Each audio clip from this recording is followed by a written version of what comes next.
Did she eat it all? Eat so much. Welcome to another episode of our live stream, My Journey to the Trinity. My name is Hussein. Happy you could be with us. Happy to be with you. Have Oh, thank you very much, Cancel. God bless you. Thank you so much. I really appreciate that. Kind of going through a hard time right now, and I really appreciate your sensitivity to the Holy Ghost. God bless you and your family. Uh, Emmanuel Shahid, welcome. Elian, shalom. Be happy. Tiger, God bless. Eat what? We just ate In and Out burgers. So, yes. And whenever we go to In and Out, we get a plain patty for the dog. And it doesn't matter. Um, it doesn't matter how much she ate before. If there's a In and Out patty, she eats it. Is very happy to eat it. So Elias is here. Welcome, Peter to Apologetics. God bless you guys. So anyway, I wanted to do nice. I had In and Out yesterday.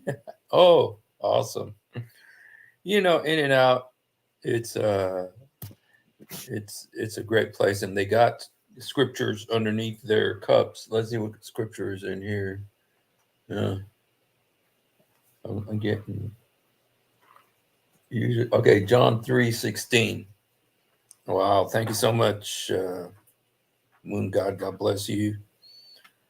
Lord bless you guys. Thank you so much. And um, and so the so today I kind of wanted to do the top 10 moments of Dawa. These are my opinion. Okay. Now I just want to clarify something because there's people talking about the Golden Pretzel Award and welcome, redeemed baby kittens. God bless you, my friend, my brother.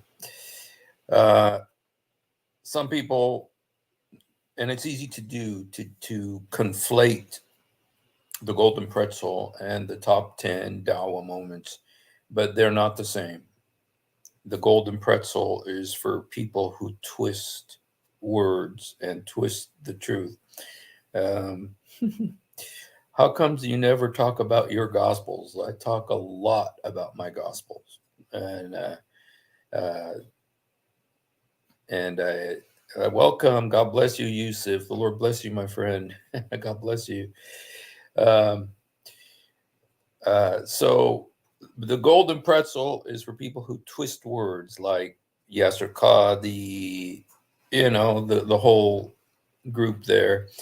But the top 10 year end Dawa moments are actually, to tell you the truth, it's something I just thought about yesterday. And I thought, oh, that might be fun. So, yeah, so we're going to do that. We're going to talk about our top 10 favorite Dawa moments of 2023. And, uh, and Pretzel Party.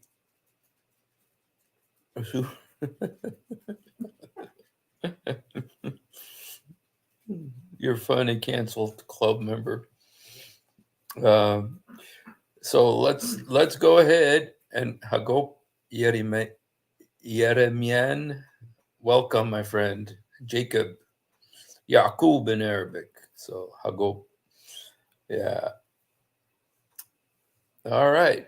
Well, we're gonna go ahead and just get started here because we got different videos, and you guys, please be aware that these are my opinion. This is what I think are the top 10. You might have different opinion. You're allowed to have a different opinion. Maybe you disagree with me. Like I always say, it's okay to be wrong. And so, if you don't agree with me about which one is number one, So, so, all right, you guys. Well, you know what? We need to just get started watching these because some of them I'm not going to actually show you, but some of them I will. Because the video is available. Now the number 10. This is my number 10. Uh,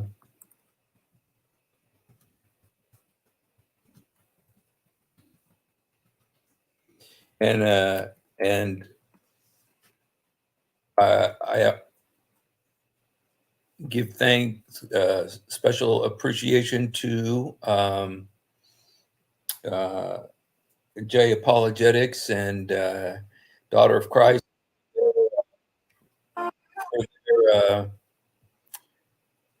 Because some of these I got from their program, some I got from Father Zechariah, some I got from others. But so anyway, and the gift that keeps giving, Ali Dawa, of course. So here's number 10, you guys.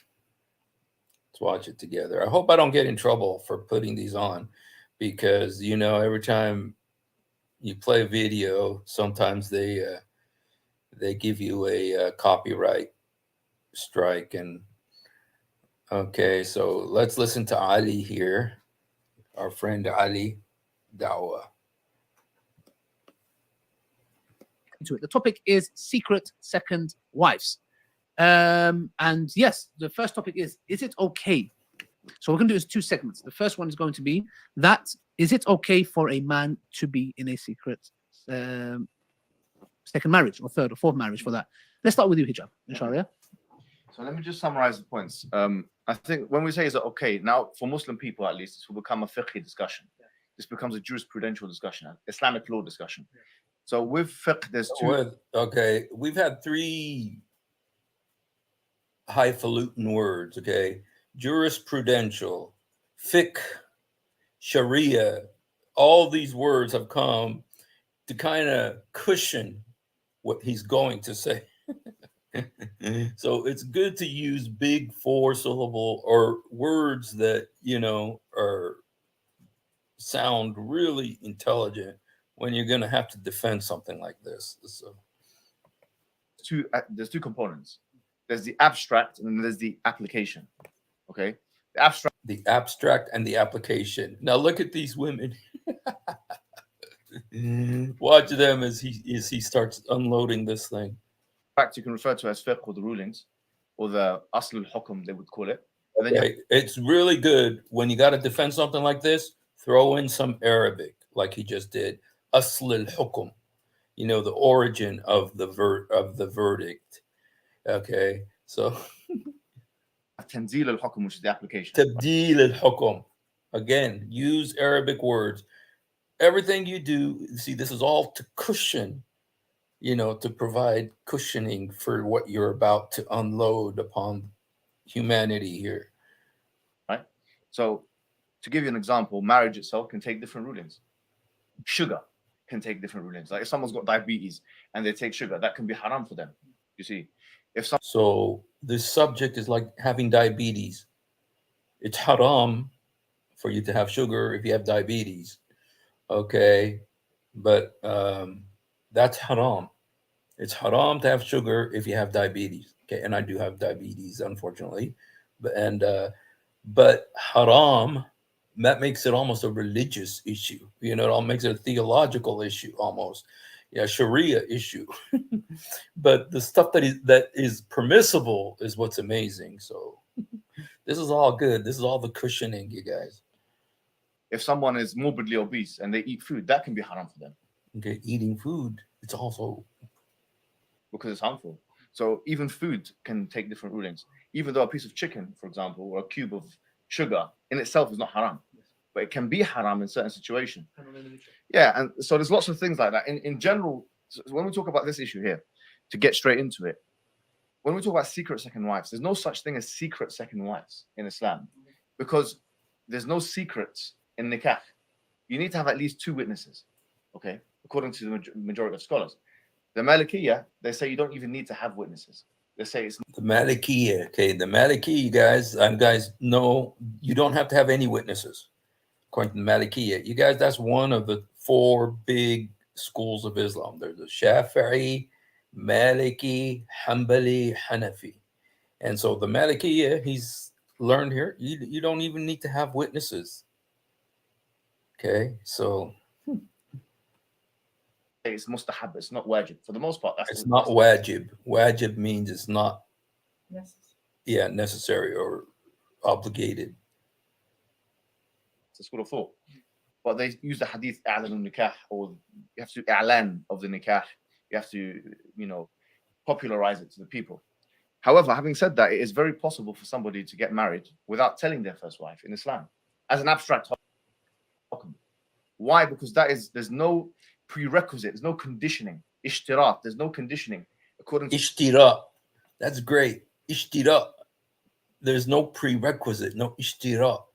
So you add to it. That's a big cushion. That's a big pillow. Ishtira, that right there. It means that you're not obligated to tell your wife that you got another wife. He just said that because of ishtira, whatever that means. For the majority of the people who are going to watch this who don't know Arabic, and let's just hear that. I just want to hear that one more time. I hope we get through these videos because it's mustahab, it's not wajib. For the most part, that's the school of thought. But they use the hadith a'lan nikah, or you have to a'lan of the nikah. You have to, popularize it. Alan is like you announce that you're going to be getting married. People. However, having said that, it is very possible for somebody to get. However, having said that, so there's okay, going into the exclusions. Married without telling their first wife in Islam, as an abstract hukum. Okay. It's mustahab, it's not wajib. For the most part, that's the school of thought. But they use the hadith a'lan nikah, or you have to a'lan of the nikah. You have to, popularize it to the people.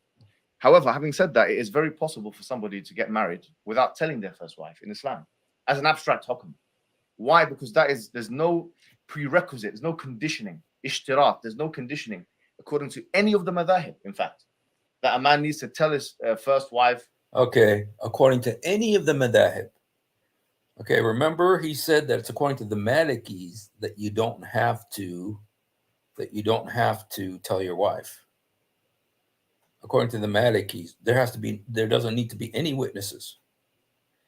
And now he's saying about not telling your wife. All the madhahib is Shafi'i, Maliki, Hanbali, Hanafi, the four major schools. Okay, none of them require that you tell your wife if you have another wife, your first wife, that you have another wife, Or ask for permission from her or anything like that. Yeah, okay. In order for him to get a second.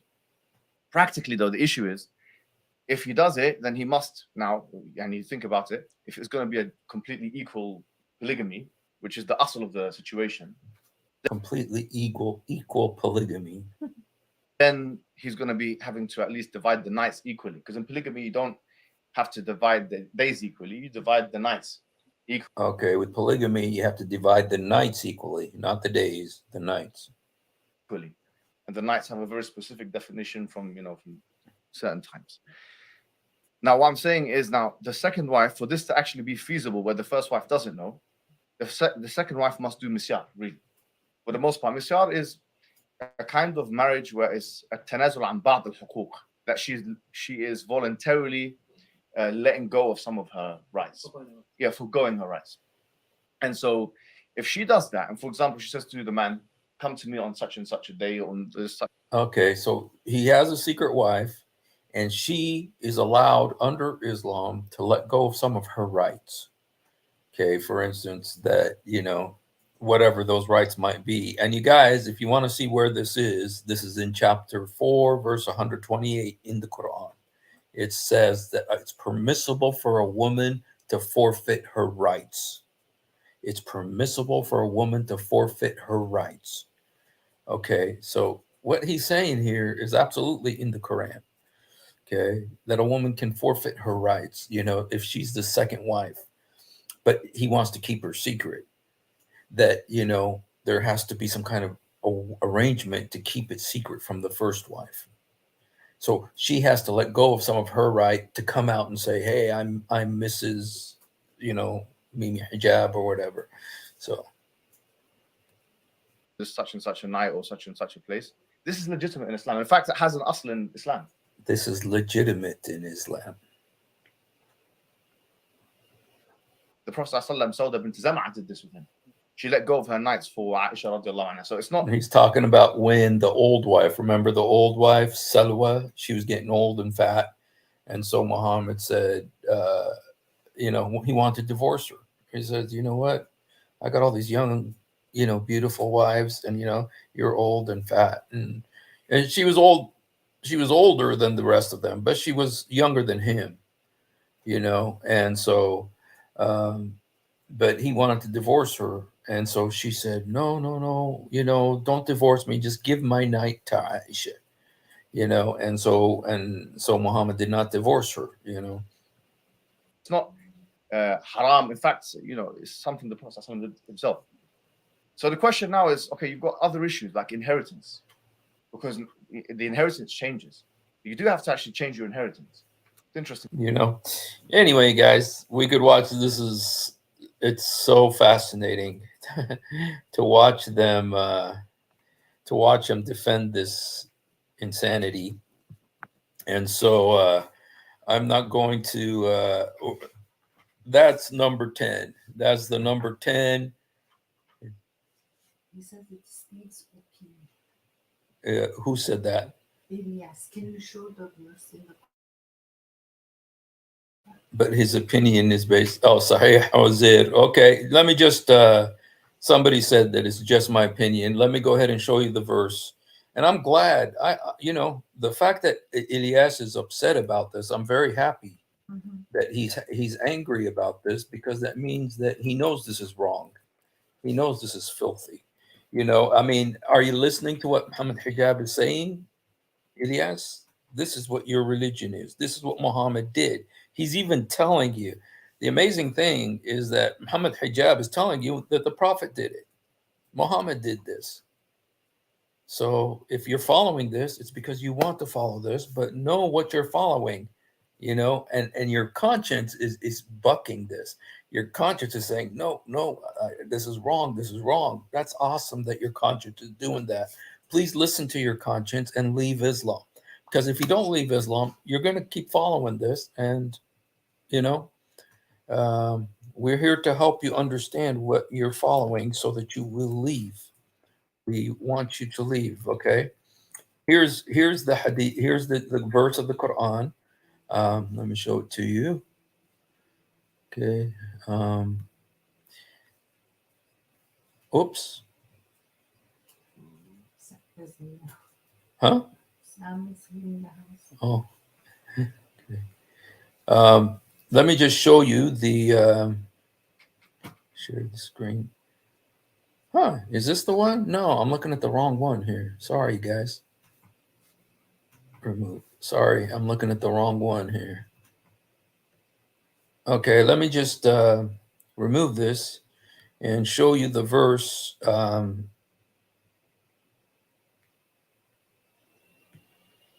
show you that the Quran actually says this, and you should leave Islam because the Quran says this. Okay, it says, if a woman fears indifference or neglect from her husband, there is no blame on either of them if they seek a fair settlement which is best. Humans are ever inclined to selfishness, but if you are gracious and mindful of Allah, surely Allah is aware.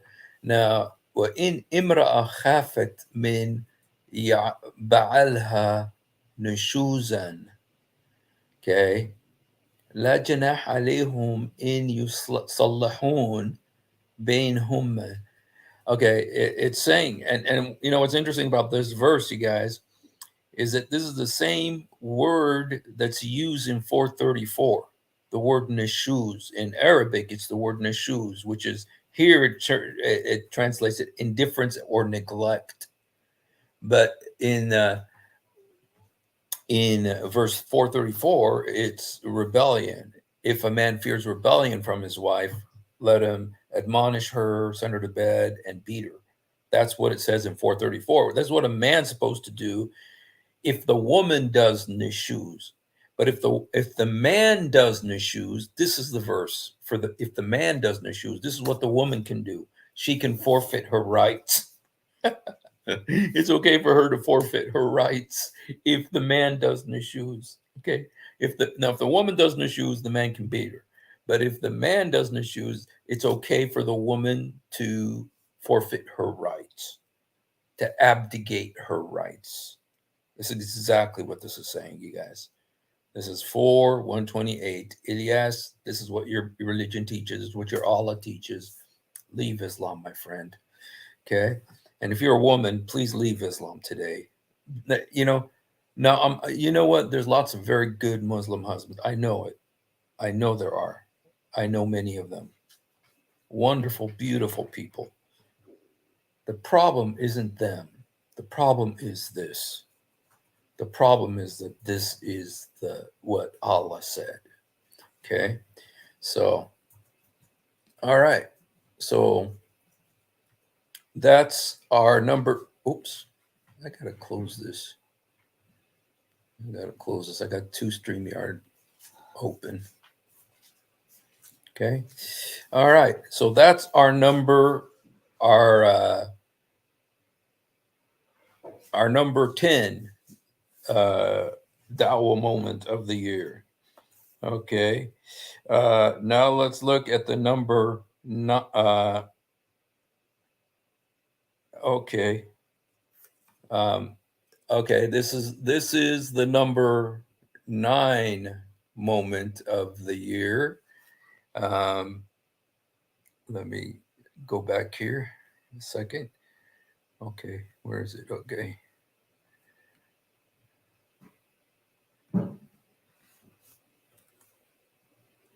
Okay, just 1 second, you guys here.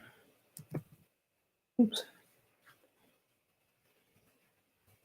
Sorry, guys. Okay. Okay.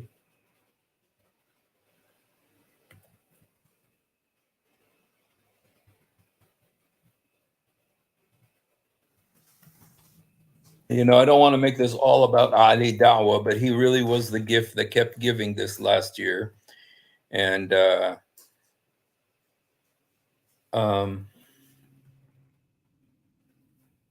see if I got this. Okay. This was okay. This was seriously one of the finest moments.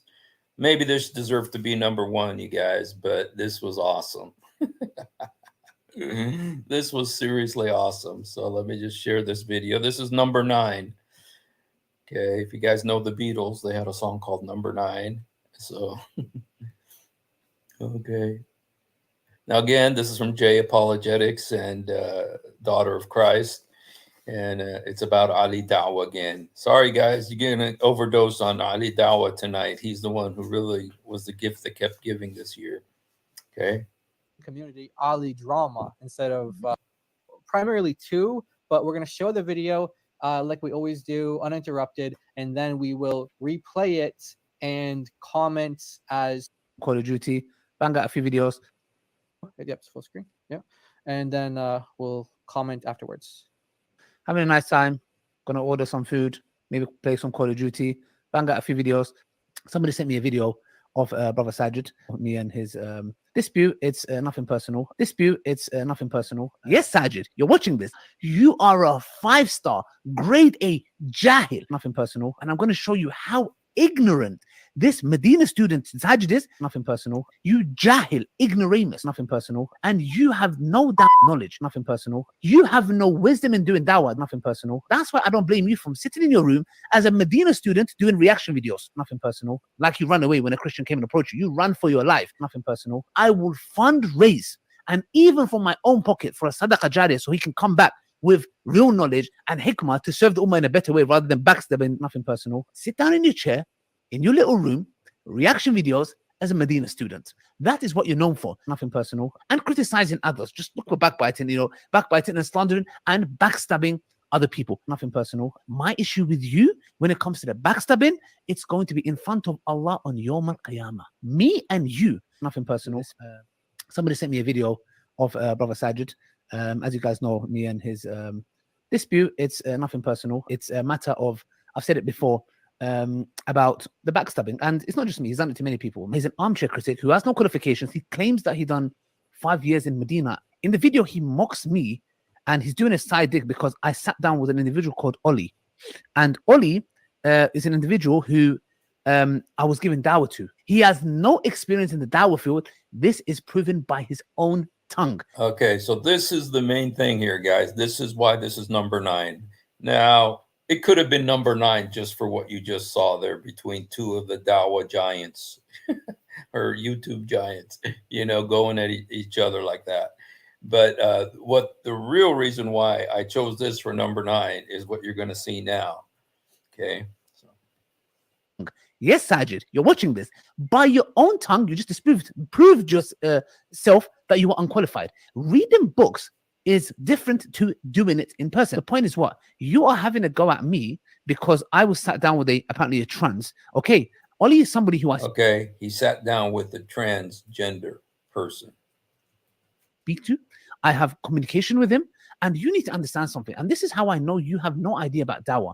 Learning something theoretically and applying is separate. I would love to see you in a debate against an enemy of Islam or Dawa for that matter. Like you run away when a Christian came and approached you. You run for your life. Why? Because you know you're untrained, you're unqualified. Now, Oli is somebody who I've been to his house. I've met him in central London. I have a relationship with him. Okay, so this star Ali was a transgender or transsexual. You know, I'm not sure exactly how else to say it. So them. And guess what? The very person that you mock, which is him and myself, you have no wisdom in doing Dawa. That's why I don't blame you from sitting in your room as a Medina student doing reaction videos. Now, Oli, guess what? He has recently, well, about a year ago, left all of that behind him. He left the tranny life. He left the life as a transgender person. I gave him a Quran. I spoke to him, etc. He's a Christian now. Before he was not someone that really believed in God. And guess what? He is now from Ahlul Kitab. He is from the people of the book. So I think this needs to be number 1. Anyway, Ali Dawa spoke to him. This guy is no longer living the transgender life. He became a Christian. He became a Christian. Thanks to Ali Dawa. Ali Dawa, whatever he's doing, he needs to continue doing it because he's winning these people to Christ. So he is now a Christian. That is a step closer to us, to Islam. You have No, it's not a step closer. It's not a step closer. an ideology that you would never want to be seen with someone like that. Oh, God forbid. I don't give a who I'm seen with. And guess what? The joke and the laugh is on you because The joke. this guy is now a Christian. He's not only that, he's talking out against the LGBTQ and the trans community, and he's proving and showing. And now he's on our side. So He's on our side. Oh, dude, this thing is gold. So yeah, that's the number 9 Dawa moment of 2023. The number 9, and both the videos so far have been Ali Dawa videos. And so, you know, he went and talked to this transgender person, went to his house, had a relationship with him. He said he had a relationship, a friendship with him or something, you know. And whatever Ali Dawa did, it got this tranny guy to give up his butt and become a Christian, not become a Muslim. And Ali Dawa is saying, well, now he's of the Ahlul Kitab, meaning people of the book. So he's closer to Islam now because he's a people of the book. So, okay, well, you, whatever you're doing, Ali Dawa, keep doing it. Thank you for what you're doing. So, yeah, that was, that video was definitely amazing to say the least. So let's see what some of the comments here are. When did the word Islam, meaning submission, become the name of a religion, a modern concept that didn't even exist? You know, that's one of the big issues, is that now they say, well, everyone who submits, they are they are they are Muslims just for submitting, you know, not necessarily believing in Muhammad, but submitting. So they're creating this smoke screen, you know. So now they should call him Ali Tabshir. That's awesome, Yusuf. You guys, Yusuf is, um, you know, ex-Muslim too, from Saudi Arabia. So praise the Lord. Tabshir in Arabic, you guys, means evangelism. Tabshir, to bashir. An evangelist is a mubashir. Bashir means to evangelize. Bashir is the evangelist, and Tabshir is like the equivalent of, in Arabic, Dawa means like Islamic evangelism. Tabshir means Christian evangelism. So I wonder. Yeah, that's awesome. So, hey, I didn't see Sam yet, but if you'd like to come on, Sam, I don't know if you're here, bro, but if you're here, bro, come on, help us enjoy these top Dawa moments. And Yusuf, too, please come on. And we're looking forward to the day when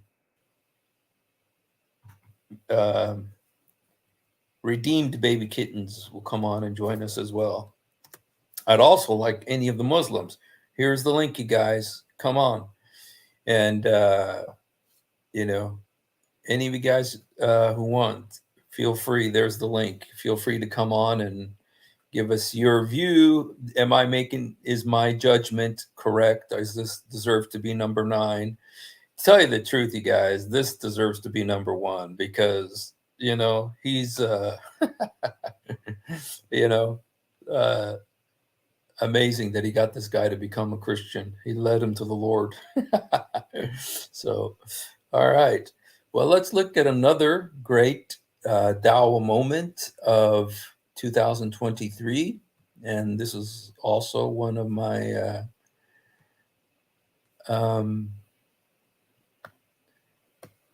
okay.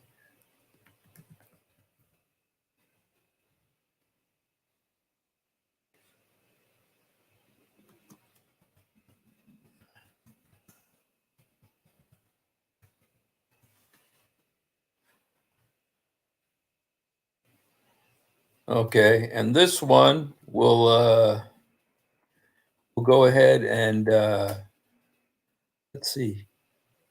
We'll just take a little bit here from our brother David Wood. Now, it was on a bunch of different channels, and I did something about it too, but this was awesome.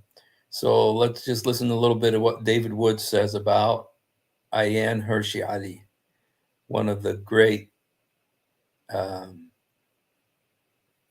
ex-Muslims who has done so much to expose Islam and to expose what Islam does to women. You know, so there's lots of ex-Muslims who do great things. She's one of the ones who took it into. She's one of the ones that really took it. Even she wasn't a Christian. You know, she was an atheist. To where when she left Islam, she was very determined, just on a humanitarian basis, not a religious basis, but on a humanitarian basis, to expose Islam and what it does to women. Big issue was, you know, female circumcision. She did a lot about that. And she's from Somalia, where that is practiced. And so she went to Holland, the Netherlands. And in the Netherlands, she actually became a member of parliament there. She became a member of parliament. I mean, just phenomenal what she accomplished. And she really did a lot to expose Islam and but she was doing it as an atheist, not to get people to come to the Lord. She did it as an atheist, but she just saw the danger of the ideology of Islam and danger of what Islam does to women. And so she wasn't doing it as a Christian. Okay. But, and she did a movie. She was involved with the making of a movie called Fitna. The movie was called Fitna or Submission. I'm sorry. Her movie was called Submission. And it was about the treatment of women in Islam. It was about the treatment of women in Islam. And the guy who helped her make that movie, his name was Theo Van Gogh. Now, you recognize the name Van Gogh because the famous artist, what was the famous artist's name? What was the guy's name? Van Gogh? Huh? The famous artist Van Gogh? Yeah. What was his name? His first name? Do you remember? No. Okay, there's a very famous artist. I can't remember what his first name is, but he was this guy is related to him. I think it's his son or his Vincent Van Gogh. Oh, that's okay. Yeah. So this guy, Theo, was Vincent Van Gogh's son, I believe. And he helped Ayaan Hirsi Ali to make the movie Submission, which exposed the treatment of women in Islam. Well, Theo Van Gogh was murdered very, very viciously on the streets of the Netherlands, streets of Holland. He was murdered there for that movie. And it's terrifying murder. He was murdered in broad daylight. He was riding his bike. He was murdered, and the guy put a note on his chest. And the note on his chest included one of the titles of Muhammad that you don't hear very often. And it's the Laughing Killer. The Laughing Killer, which is Dahuk al-Qattal. Dahuk al-Qattal, the Laughing Killer. That was one of Muhammad's titles. And so can't be some, maybe grandson. Okay. Yeah, possibly. I'm not sure. But anyway, he was murdered for making that movie, and he made it with Ayaan Hirsi Ali. Okay. So anyway, but Ayaan Hirsi Ali has been an atheist, even though she's been very anti-Islam and has been one of the great ex-Muslims in terms of exposing Islam, not just to Christians, not just to the church, but to the world, because she has had books, very successful books about Islam that have been bestsellers on the New York Times bestseller list. Okay, so now that's false. What's false? What's false, Ilyas? Tell me what's false. What did I say that's false? About Dahuk al-Qattal? I can show you a video about that if you want. But it takes too much time and it's in Arabic. But I'll show you a video if you don't believe that that's one of Muhammad's names. Dahuk al-Qattal, the Laughing Killer. Okay, because when he used to be fighting and killing people, he'd be laughing too. So they used to call him Dahuk al-Qattal. So anyway, but this guy who killed Theo Van Gogh, he put a note on Theo Van Gogh's chest that said Dahuk al-Qattal, the Laughing Killer. Anyway, but this last year, what happened is Ayaan Hirsi Ali actually came to the Lord. She accepted the Lord. And so that's, so that's our number 8 greatest Dawa moment. And let's have Brother David Wood here. A newborn baby open his eyes for the first time. The light is painful when all you've ever known is darkness inside a protective womb that shields you from the outside world. But after a brief, painful transition, your eyes will eventually adjust. Ayaan Hirsi Ali is on an amazing journey. I read her books, The Caged Virgin and Infidel, many years ago. Following her apostasy from Islam, Ayaan has been closely associated with all of the main figures among the new atheists, but she's been going through some changes recently. If you listen to her, you'll hear her saying things like, God given. I think power is a given. It's like the law of gravity, and there's also powerlessness, and none of us want to be powerless. But there is God-given natural power. Ayan Hirsi Ali has God given power. It helped her escape Islam, and now it's helping her escape the new atheism. This clip is from a recent panel discussion with Jordan Peterson, Oz Guinness, John Anderson, and of course, Ayan Hirsi Ali. They're discussing the significance of stories, big stories, stories about our place in the world. I watched it after Ruslan posted some of what Ayan said. Ayan is going through a transition that I've been seeing over and over and over again. People who, just a decade or so ago, were extremely hostile to Christianity or religion in general are starting to warm up to some very religious concepts. Suddenly, they start talking about the transcendent, something beyond ourselves. And it's very arrogant to assume that you can change human beings to fit into all sorts of modules. Therefore, you accept that there is a power transcendent above us. A power transcendent above us? A power transcendent above us. And anyway, but as you we'll listen to a couple more clips from Ayan Hirsi. That doesn't sound like Dimensional purpose. Go and do this. Make everyone a Muslim. And if they refuse, kill them. And then the day of judgment will come and life will be over. That's a simple story. But it's an abiding story. It's been around for 1400 years. better than Islam. To be fair, pretty much anything is better. And do this. Make everyone a Muslim. And if they, with a God and a theology and a story that gives individuals. And it's also superior, I would say, to the faith that I grew up in, with a God and a theology and a story that gives individuals a sort of one-dimensional purpose. Go and do this. And in many ways, it is superior to the nihilistic Nietzsche type. From Christianity instead of atheism. And in many ways, it is superior to the nihilistic Nietzsche type atheistic theology that human beings can do, and they can create everything, and they can manipulate.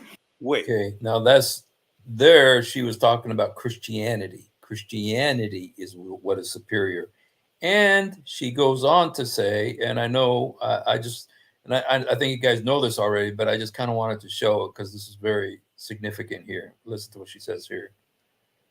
A God and a theology and a story that gives individuals with a God and a theology and a story that gives individuals a sort of one-dimensional purpose. Go and do this. Make everyone a Muslim. And if they refuse, kill them. And then the day of judgment will come and life will be over. That's a simple story. But it's an abiding story. It's been around for 1400 years. better. But she says in this interview that Christianity is better than that. And then how she came herself to accept the Lord. And so anyway, for that, Ayan Hirsi Ali gets our number 8 Dawa moment of 2023. All right. Then we're going to go to, let me see. Okay, 1 second here. I'm going to show you another video. Not everything I show you is going to be a video tonight, but the first few are all videos here. And okay,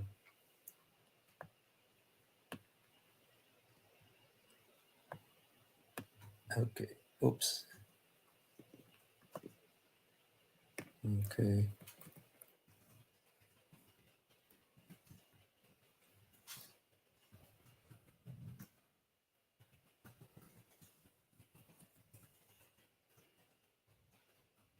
Okay. All right. This is one of the Dawa moments of 2023. Unfortunately, very, very Very famous moment in the last year, and you guys all know it. So I wanted to ask you now, because this is the hot topic, especially in the Muslim community, about your conversion. oops. I wanted to ask you now, because this is the hot topic, especially in the Muslim community, about your conversion. Yeah. So tell us the story, like what happened exactly. Well, I think a lot of people who've been following me for a while understand that I've been very respectful of Islam for a long time. Yeah, sure. I was born in a Christian country. I was raised as a Christian, and I've always been very respectful of Islam. And it's become more and more obvious to me and more pertinent that Islam is the last religion on the planet. Okay, so that's his. Okay. Here is a tunnel that Hamas Okay, sorry. I wanted to ask you now, because this is the hot topic, especially in the Muslim community, Okay. about your conversion. Yeah. Okay, so anyway, Andrew Tate is the number seven biggest Dawa moment of 2023. You know what cracks me up? There was this girl who wrote who's a Muslim, and she said, "Look, the Buddhists got Tina Turner, the Hindus got Julia. What's her name? Julia, the one that was in Pretty Woman, Julia Roberts, Julia Roberts. You know, these very famous stars, celebrities." And she says, "And who do we Muslims get? We get Andrew Tate."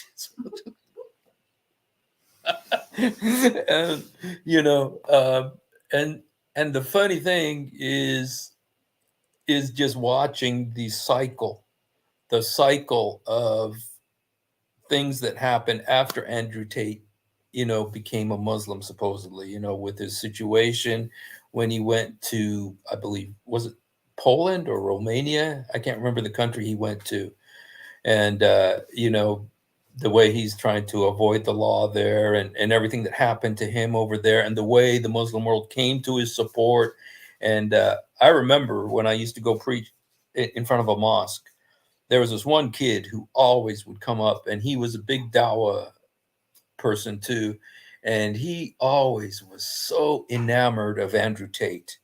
This conversion of Andrew Tate just was so meaningful, so powerful.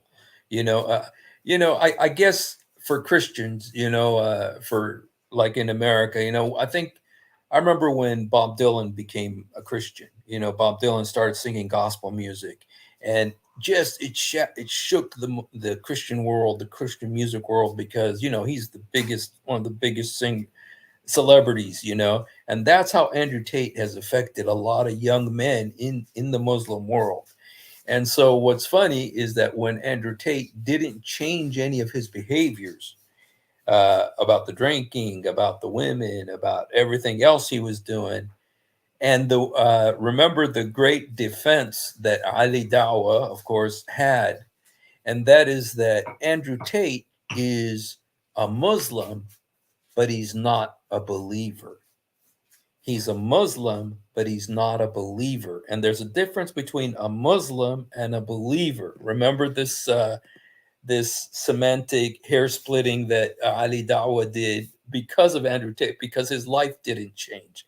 He didn't see any improvement. He's still the same, still doing the same thing, still, you know, all the stuff that he was involved with before. And so Ali Dawa, the way he explained it was that Andrew Tate is a Muslim. He is a Muslim, but he's not a believer. And there's a verse in the Quran that talks about, you know, the difference between Muslims and believers. You know, say you're a Muslim even if you're not a believer. And let me see if I can find that verse. That's kind of you know, again, it was Ali Dawa that kind of brought that explanation. Okay.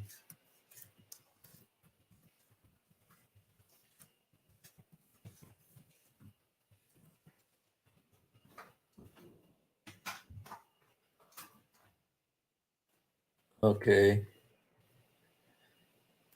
I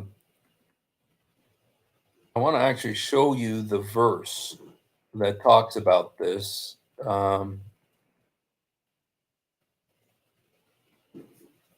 Okay. Give me 1 second here, you guys, to look for this.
Okay, guys. Sorry, I wasn't able to find the. Oh, sorry. I wasn't able to find the verse, but it says there's a verse in the Quran that says that there's a difference. You could be a Muslim without being a believer. It actually says that in the Quran, and it makes you think. So you can be a Muslim without believing in Allah? Can you be a Muslim without what does it mean to be a believer? A believer is someone who believes something. So can you be a Muslim without believing in Allah? Can you be a Muslim without believing in Muhammad or believing in the Quran or believing in the religion? That was the yeah. If you remember the verse that in the Quran, I can't remember it right now, but oh, here's Yusuf al-Mughallaq, you guys. Hello, Yusuf. Hey, brother Steve, how you doing, man? Good. God bless you. How you doing? I'm doing all right. Praise the Yes. Lord. Hallelujah. Good. I was hoping Redeemed will come on. Yeah. Was trying to kind of give him a chance, but yeah, seems like not today, or not, at least not yet. Not yet. Well, give him time, and and to grow in the Lord, get more stable in the Lord, and so have you seen any of the videos that I've put on yet? Oh yeah, I was watching him. Yeah. What do you think? Have you heard that verse that says that a person can be a Muslim and yet not be a believer? Is it قولوا أسلمنا ولا تقولوا آمنا or something? Oh yeah. I think so. Oh, okay, let me see if I don't know what chapter. Okay, Um, let me see if I can find that. If Okay, you have a Arabic keyboard, if you just type قولوا آمنا, sorry, it's like قولوا أسلمنا ولا تقولوا آمنا or something like that. okay. Let me see if I can. I don't know if I can go to another page while Okay. still being on here because I'm using my phone. Okay. المسلمين المسلمات المؤمنين المؤمنات آمنا. Okay, say we are Muslims and not believers.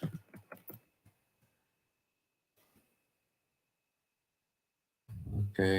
It would be say we are Muslims and don't say we are believers or something like that. Yeah. Ulu. Yeah.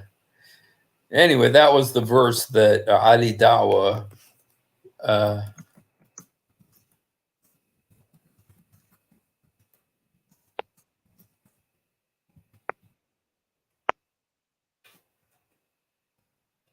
Am I still on? yeah. Yes. Oh, I don't know what happened. Yeah, I think I cannot leave the page. I tried. Well, that's okay, man. Yeah, the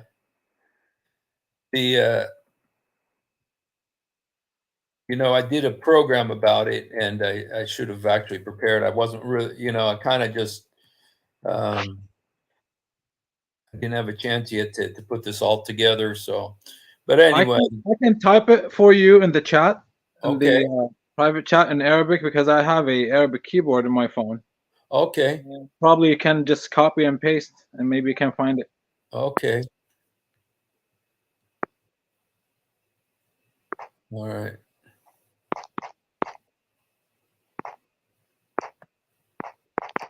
Okay. Say, all right. But anyway, that was one of the excuses that oh yeah, redeem baby. That was gold, you know, that Ali Dawa did that, you know. He became he became an evangelist. So Yeah. yeah. You did something good. and then we'll go to another one of our favorite Dawa moments of 2023. And this is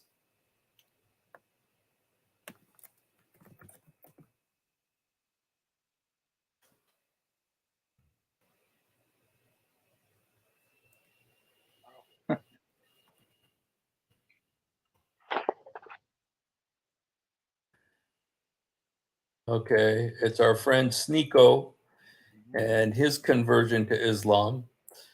Okay, and when he left, okay, okay, I mean, like, it seems like he was Muslim only for like 3 weeks or something. yeah, and then he let's listen to this. Do you think Islam is the most like red-pilled religion? A lot of people that I respect ended up finding Islam, so I think that there's something to that. Is Andrew Tate? Yeah, he's a Muslim He's now. a Muslim. Yeah. Are you against grooming? Yeah, that's gross. How do you feel about like the fact that Muhammad like married a 9-year-old girl? Listen, that was just his hustle. I don't know how true that is. But I don't think any Muslims deny it. If that's true, then he's not. Then nobody's perfect. If your wife cheats or disobeys you in some ways, the Quran does order Muslim men to like strike their wives. Do you think that's okay? I mean, if it works for them. When you say like if it works for them, you're like indifferent if some men beat their wives. I mean, it worked for a long time. That's going to get you in jail now. So I'm not going to advocate anybody to do that. Not just say, is that a big reason you're drawn to Islam is for the community and the culture? And also, I believe in isn't part of the underpinning of culture like the stories that are told and what you're taught from a young age? The stories don't go. I'm saying I didn't want to pursue the learnings in a community that propagated those types of ideas. Does that make sense? I think you should take those offhand stories and not consider that. You should look. Do you think Islam is the most like red-pilled religion? A lot of people that I respect ended up finding Islam, so I think that there's something to that.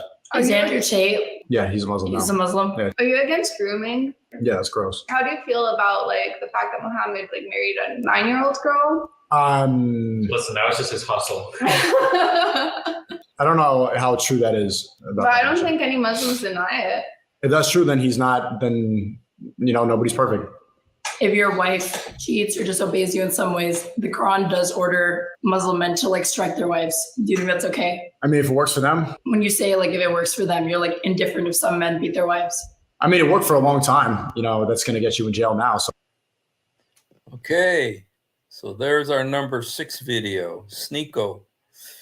Yeah, wow. He became a Muslim. He left Islam, and he was okay with all of that. So did you follow that whole episode very much, Yusuf? Did he go to Umrah just not too long ago? Yeah, with the Uthman. Yeah, the Umrah is the small Hajj, That's crazy. Yeah. So I don't know, I thought that he left Islam, but it seems like, just recently he was seen with Sheikh Uthman doing the Hajj. And so I don't know. brother. I think it's some kind of you heard of al-mu'allafa qulubuhum. Well, how would you translate that? Mu'allafa qulubuhum is like the ones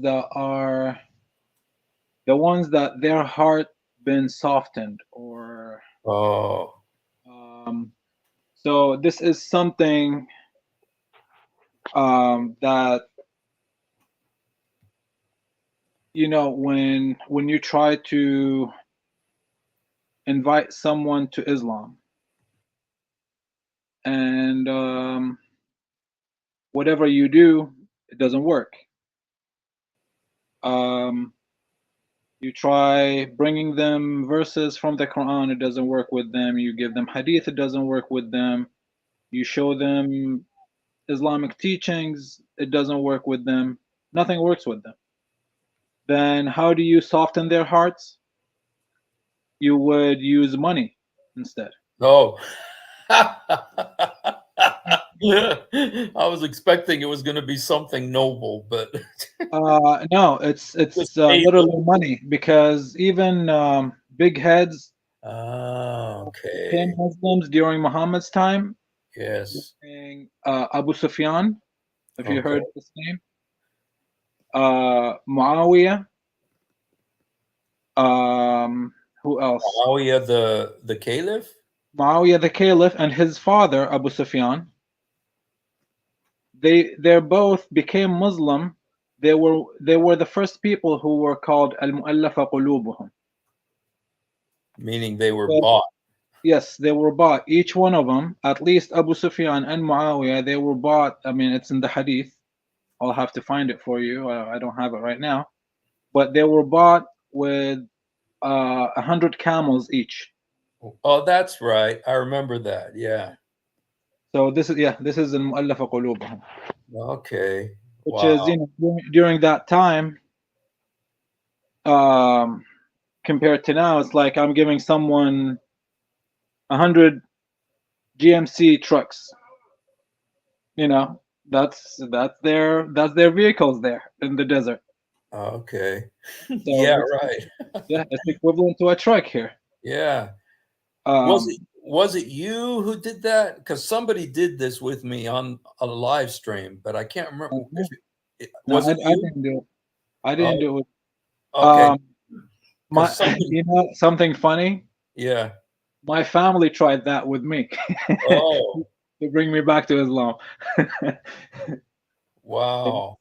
You mean they tried to bribe you? Yeah, they tried to oh, you're probably you're confused and upset, and probably we're sure you're in need for money, and because they know my situation with work here, so they brought it up. And I'm like, oh, is that like some kind of mu'allafa qulubuhum?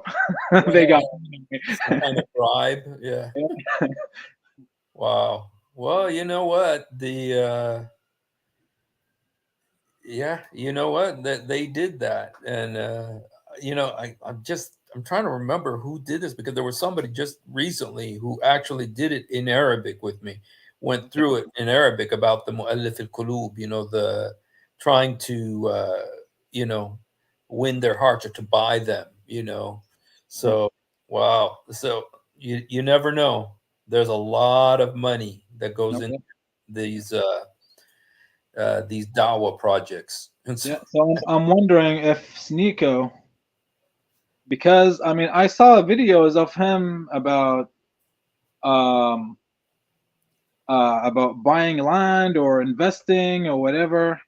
He was complaining about investing and taking loans from banks and alcohol and drugs and all of that, and we cannot have our fun in Islam. I don't want to be a Muslim anymore, right? I mean, that video went viral. Then all of a sudden, I see him. I see videos in Mecca. with Uthman in Mecca. Yeah. So yeah, I wonder if someone tried to manipulate him with money and a trip to Saudi and maybe a wife and maybe, you never know. So it doesn't have to be cash money. Yeah. It can be anything. Wow. Yeah, it's very, very, very possible, and you see that with a lot of celebrities. They go to the Saudi Arabia or the Dubai, and they see the kindness and the generosity of the Arabs, and they're very generous, very kind, very hospitable, but they're deceived by that, like into saying that Islam is the same as, like Steve Harvey, when he went, and how he came back saying we serve the same gods or something like that, So anyway, but this is the verse that we're talking about, and it says, some of the nomadic Arabs say we believe. That's Bedouins, by the way, nomadic Arabs. Say, O prophet, you have not believed, but say we have submitted, or become. When it says submitted, the word there, aslamna, we have become Muslims.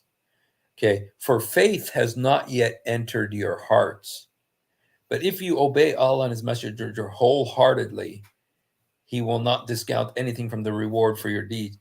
But this is what's amazing about this, is say we become Muslims, but don't say we believed yet, meaning that believing is not a prerequisite for becoming a Muslim. That's the crazy thing. Yeah. No, go ahead. Yeah, this is the crazy thing, because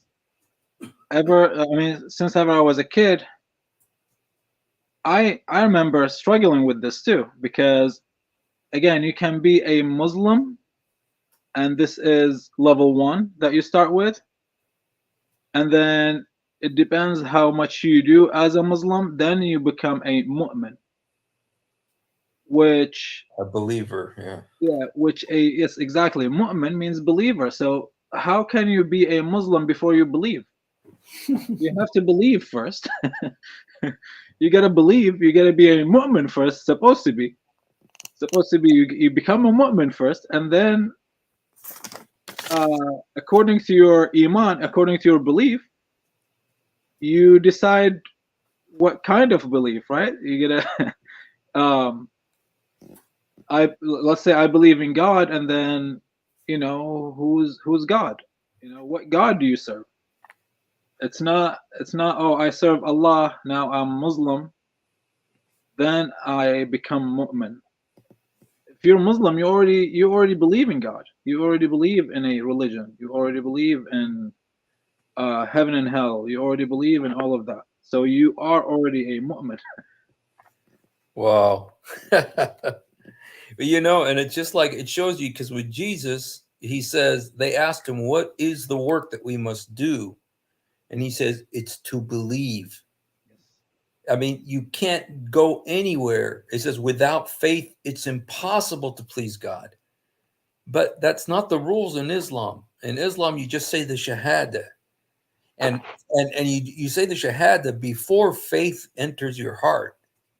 When it says faith enters your heart, that means you believe. Yes. So you don't have to believe, just say the Shahada, and that makes you a Muslim. And later on, and that's kind of like what Ali Dawa was saying. He says that I accepted Islam, and then later Iman entered my heart, faith entered my heart. So that is a trippy concept. So I mean, did you know this verse when you were young? Yes, I think I switched the two concepts when I wrote it to you in Arabic. I think I wrote قولوا أسلمنا ولا تقولوا آمنا. I think it says لا تقولوا آمنا بل قولوا أسلمنا. I think in the Arabic. Well, this is the Arabic. This is the Arabic here. قالت الأعراب آمنا قل لم تؤمنوا ولكن قولوا أسلمنا. Okay, yeah. قل لم تؤمنوا لكن قولوا أسلمنا. Okay, so yeah, I did flip it. Yeah. Now, you guys, let me just tell you what it says in the Arabic.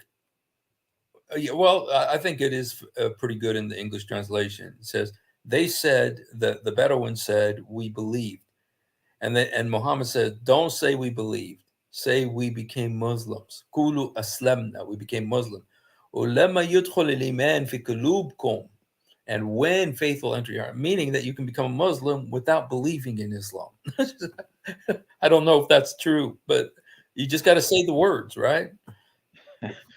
Yeah, and actually most people, especially here in the West, most people will if they're trying to get someone to become Muslim, yes, they will tell them to say the Shahada.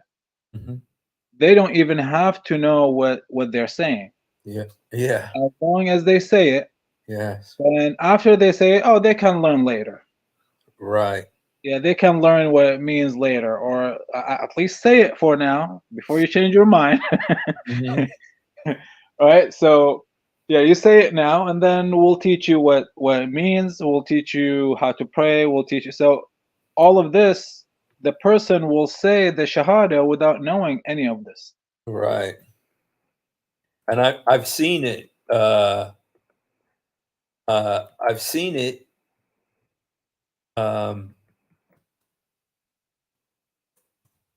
I've seen it in the universities where they're talking to these young kids. You know, they come up to them, and these young kids, and they say la la la, la mama, you know, they don't know what they're saying, but that's what they're telling to do at the Quran table, you know, and they don't realize that, you know, once you say that, you can't leave. You know, you're stuck. You are a Muslim, and you know, and so they don't have a clue what they're doing. And you know what? I'm okay. Actually, this is going to be my next subject, and so let me just do this.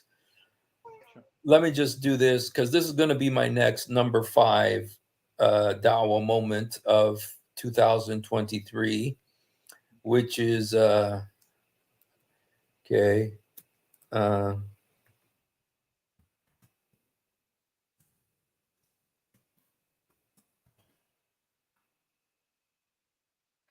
Okay, I don't want to listen too much to this because it makes me vomit. But just kidding.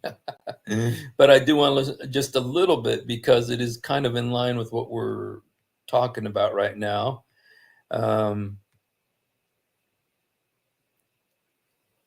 Okay, this is the number 5 Dawa moment of this past year. It was Tell me about that and how this Yeah. came about.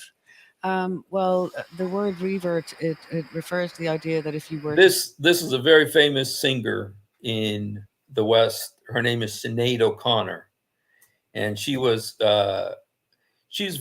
famous for being on Saturday Night Live, and she sang a song, and after she sang the song, she took a picture of the Pope on Saturday Night Live, one of the biggest TV programs in America, and she ripped the picture of the Pope and says we must be free. And she was really anti-Catholic, even though she was Catholic. She's Irish, but then she became a Muslim. And so, just listen a little bit what she's saying here. This is our number 5 Dawa moment of 2023. So.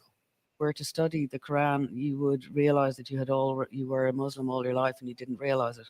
It's just And waiting to happen to you. That's what happened to me. Yeah. So I'm 52. I grew up in a very different Ireland to the one that exists now, and it was a very oppressed country, religiously speaking. And everybody was miserable. Nobody was getting any joy in God. And whatever the church were teaching, and they weren't happy either, whatever they were telling you God said, I thought, well, it makes no sense. Sure. And then I started studying scriptures from different religions, trying to find, the truth about God as such. And I left Islam until last and I never thought I would join a religion. I left Islam till last because I had so much prejudice about Islam, Yes. And then when I started reading, and I read just chapter 2 alone of the Quran, I realized, oh my God, I'm home. I've been a Muslim all my life and I didn't realize it. It's a way of thinking, Islam. Yes. You could almost be a Muslim without actually officially being a Muslim. Yeah. It's a headset. It's if a Muslim is only a person who believes that nothing in the universe should be worshipped except God. So I you've know. embraced it in all its totality, I suppose you could say it. And I mean, you know, this, Yeah.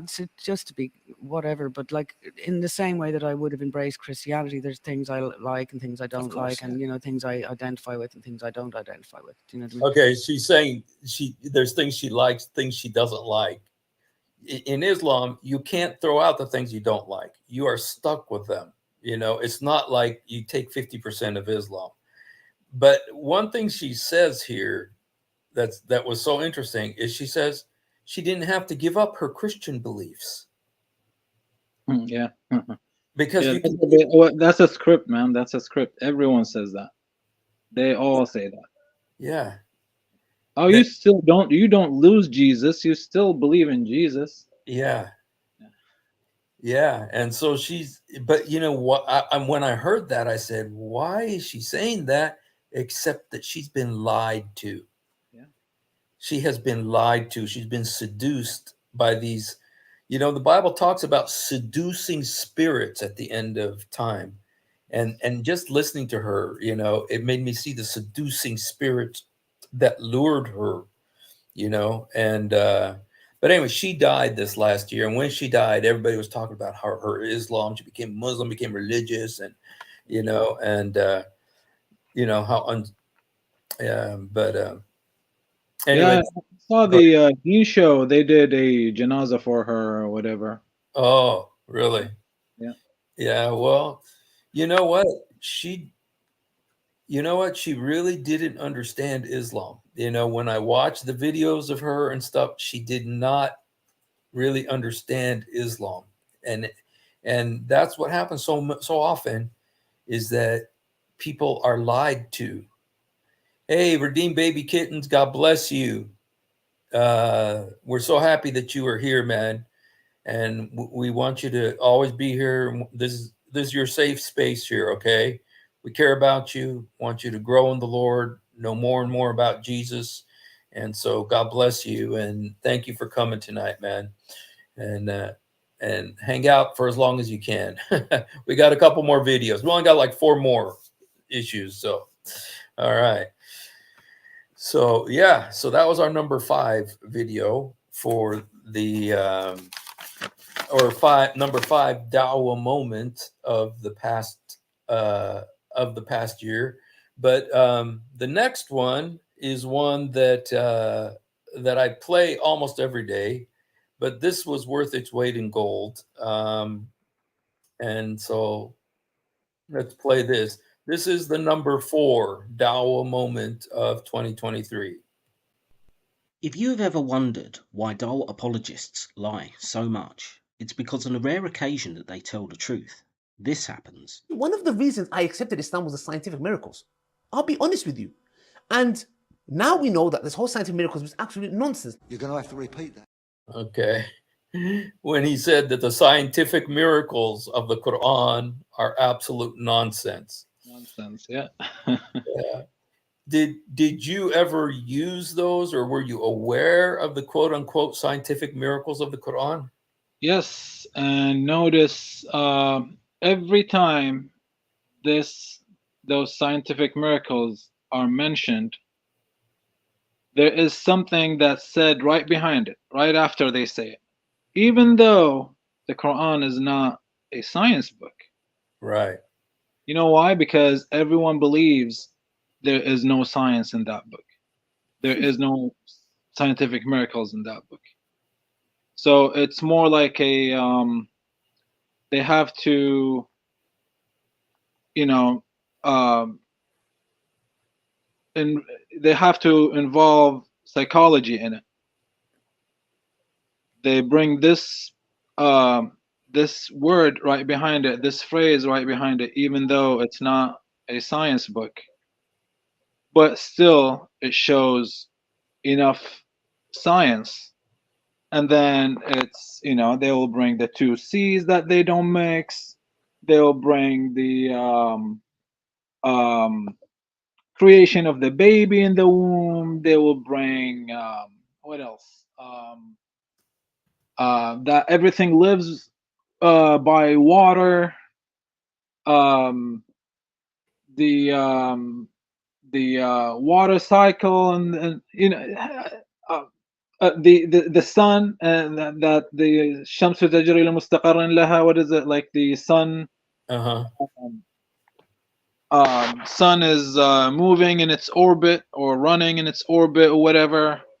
But then everything that you respond and you tell them, this is not that's against science.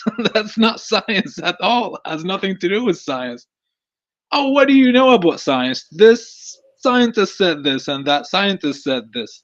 This Yes. doctor said this, and that doctor said this. It's like, but is it really proven? The moon split. Even NASA said. Yes. Of course. That's why about 10 years ago, 12 years ago, brother Rashid, the Moroccan guy, Yes. he had to interview someone from NASA in his show. Why? Because it's embedded in our heads, or in every Muslim's head, that NASA agreed to it. The guy says no. If I agreed with it, I lose my job. That's me lying. I did not see this. Well, I think they said some of the astronauts went up to the moon and they saw the line. They saw the line. It says yes, they saw the line, and it's perfectly. That line is splitting it exactly in the middle. Yes. The guy himself in the interview said no, that's a lie. No one said this. Yes. Yeah. That's awesome. So yeah, I mean, we heard it all. I mean, me and you grew up in this religion. Yes. Other Muslims here grew up in this religion. This guy Ilyas, I mean, I bet he heard it all. But he still believes it. So. Yeah, can he show us a scientific miracle in that Quran? Yeah. Well, we have this one too, and this is where Dhul Qarnayn, or the Alexander the Great, he's believed to be Alexander the Great. Could you read the Arabic and tell us exactly what it says in the Arabic? Can you see it? حتى إذا بلغ مغرب الشمس, until he reached the where the sun sets, مغرب الشمس, where the sun sets. وجدها, he saw it, found it. تغرب في عين حمئة, he found it, or he saw it going, or setting in a warm pool, or عين حمئة. عين is like a pool. حمئة means hot. What is the word that I was interested in today was the word ain. Ain is a spring, like a little spring. I mean, when you say ain, you're not talking about the Pacific Ocean. Yeah, you see, I mean, if you go to some places in the desert, you will find an oasis, for example, right? And then there is water coming out of the ground, right? And that's what makes Ain, this spring. So it's a tiny little body of water, like a pool or like a pond, a small pond or something. Yeah. So, but that's exactly what this word means. It's not. If it was sea, you'd say bahr, and like a sea, like the Sea of Galilee or the Mediterranean Sea. It's bahr. If it's a sea, an ocean, it's muhit. That's the ocean. But or if it's a river, a nahr. But this is about a tiny little pool of water. It's a small little, Ain, actually, the word ain actually means eye. Exactly. Yeah. So it's like a little eye of water, like a little tiny, pool of water that, you could wash your feet in or something. So, well, think about it this way. I heard the argument. Oh, he saw it going behind a, or like whenever the sun sets, it looks like it's going into the sea, Uh-huh. the ocean, or whatever. If you're sitting or if you're standing on the beach, Uh-huh. you'll see it going down like it's going in the water.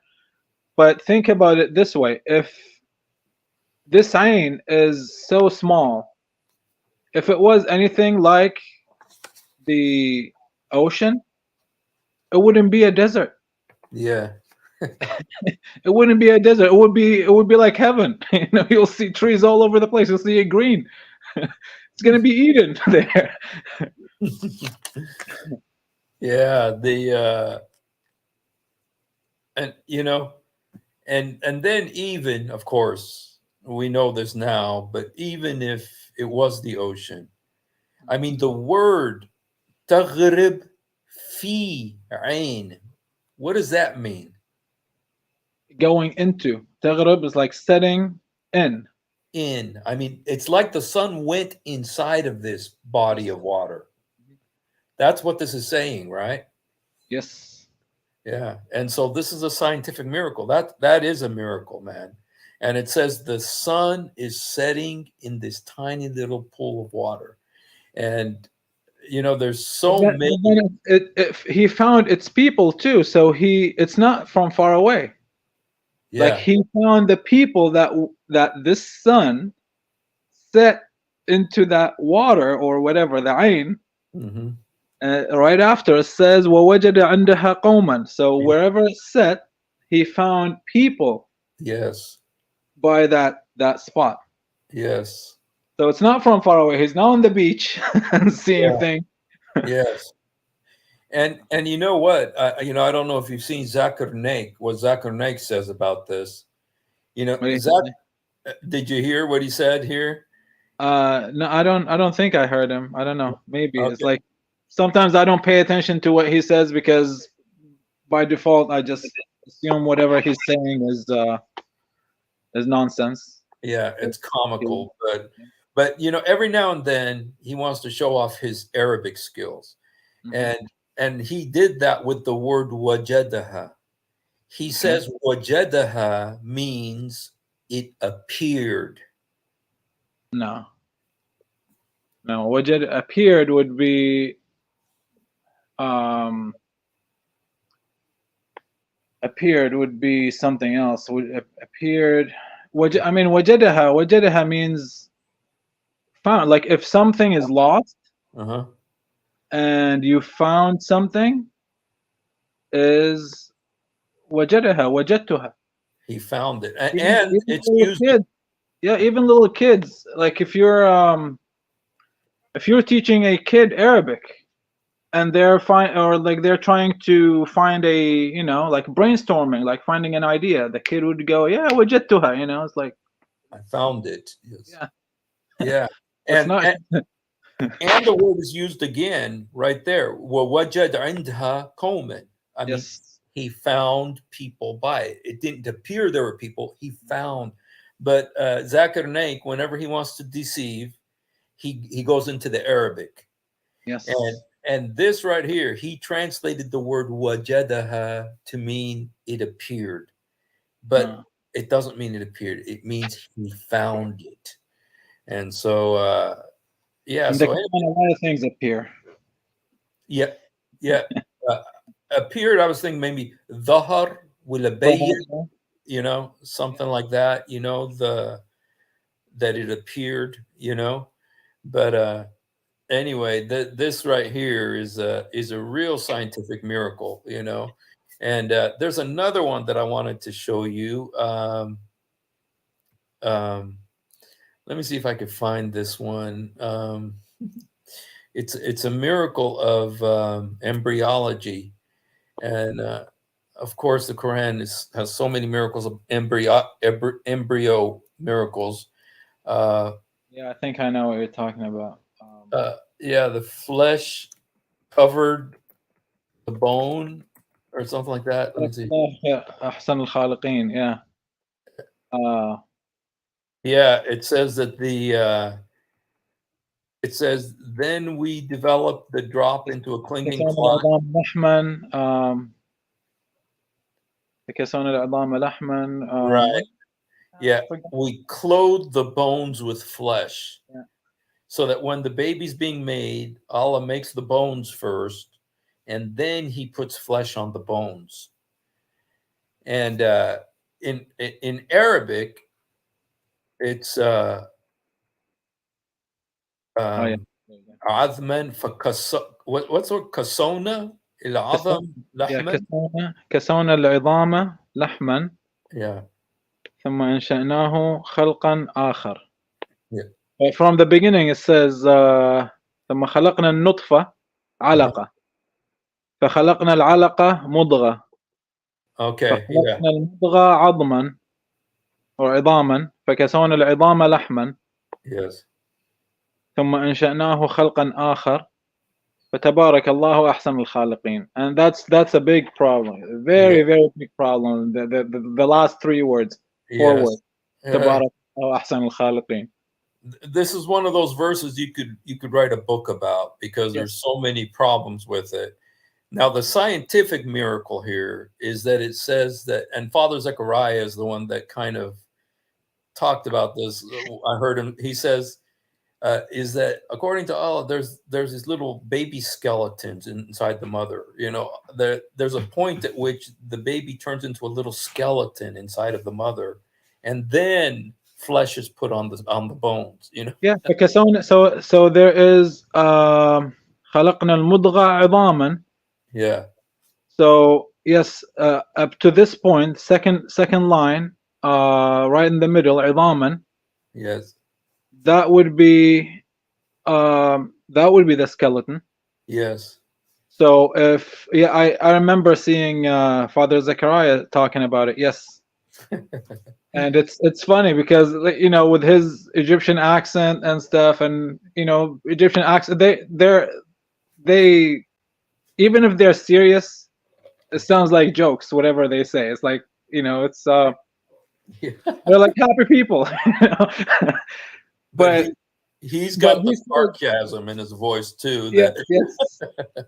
And he goes like, I've never heard of a woman having miscarriage and a skeleton comes out. You won't find a skeleton coming out. Yeah, that was hilarious, man. But you know what? I have a good friend. He used to come on Father Zechariah's channel. His name is Yohanna. Also, well, it was Yahya before. He was the leader of the opera in Egypt. And yeah, he's there. Yeah, I've seen some. Yeah, I've seen some of his episodes. Yeah, he said he read this verse, and he read this verse, and that's what made him leave Islam. This verse made him leave Islam. When he saw this, he says, "Wait a minute, that's not how a baby is made." He was an educated man. He's been through university, and he knew that, you know, babies are not made by, you know, go through a phase where they're bones and then flesh is wrapped around the bones. You know, he says that's not scientifically, and he left Islam because of that. So so this really is these scientific alleged miracles in the Quran. They really are a big deal, you know, and lots of problems with them. And so yeah. So, all right. Well, that kind of, we owe that to Ali Dawa, who finally came out after all these years and admitted that the scientific miracles are a bunch of nonsense. He used the word nonsense. You know, he says this is nonsense. And how much have Muslims been arguing these things, that the Quran's got all these amazing scientific miracles, and Books yet were written about it. What was that? I said books were written about it. So many people made money out of it. Lots of money was made on this. Yeah. And you know, and they're still giving out the books, even though, you know, Ali Dawa said this, you know, and he's as influential as he is. They're still making the books, and they're still selling them. They're still using this, you know, and people are still being deceived by this. So, which is why we need to keep exposing it, you know. And so, anyway, so number 5, I believe that was number 5, goes to again to Ali Dawa for his scientific miracles comment. So, all right, let me look at number 4 now. We're getting down to the end, you guys. Okay. All right. This is the number 4 Dawa moment of, and this is really not related to a lot of the things that we are, a lot of the things that we usually associate with Dawa, but it was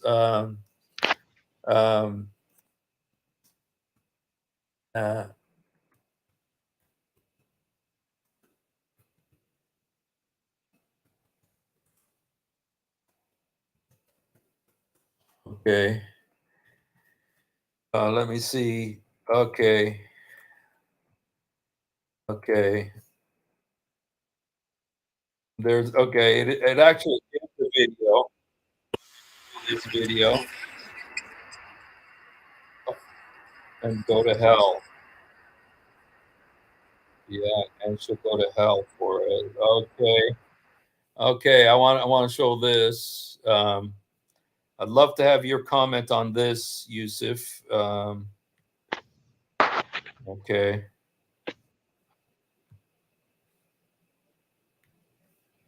This is our number 4 Dawa moment. So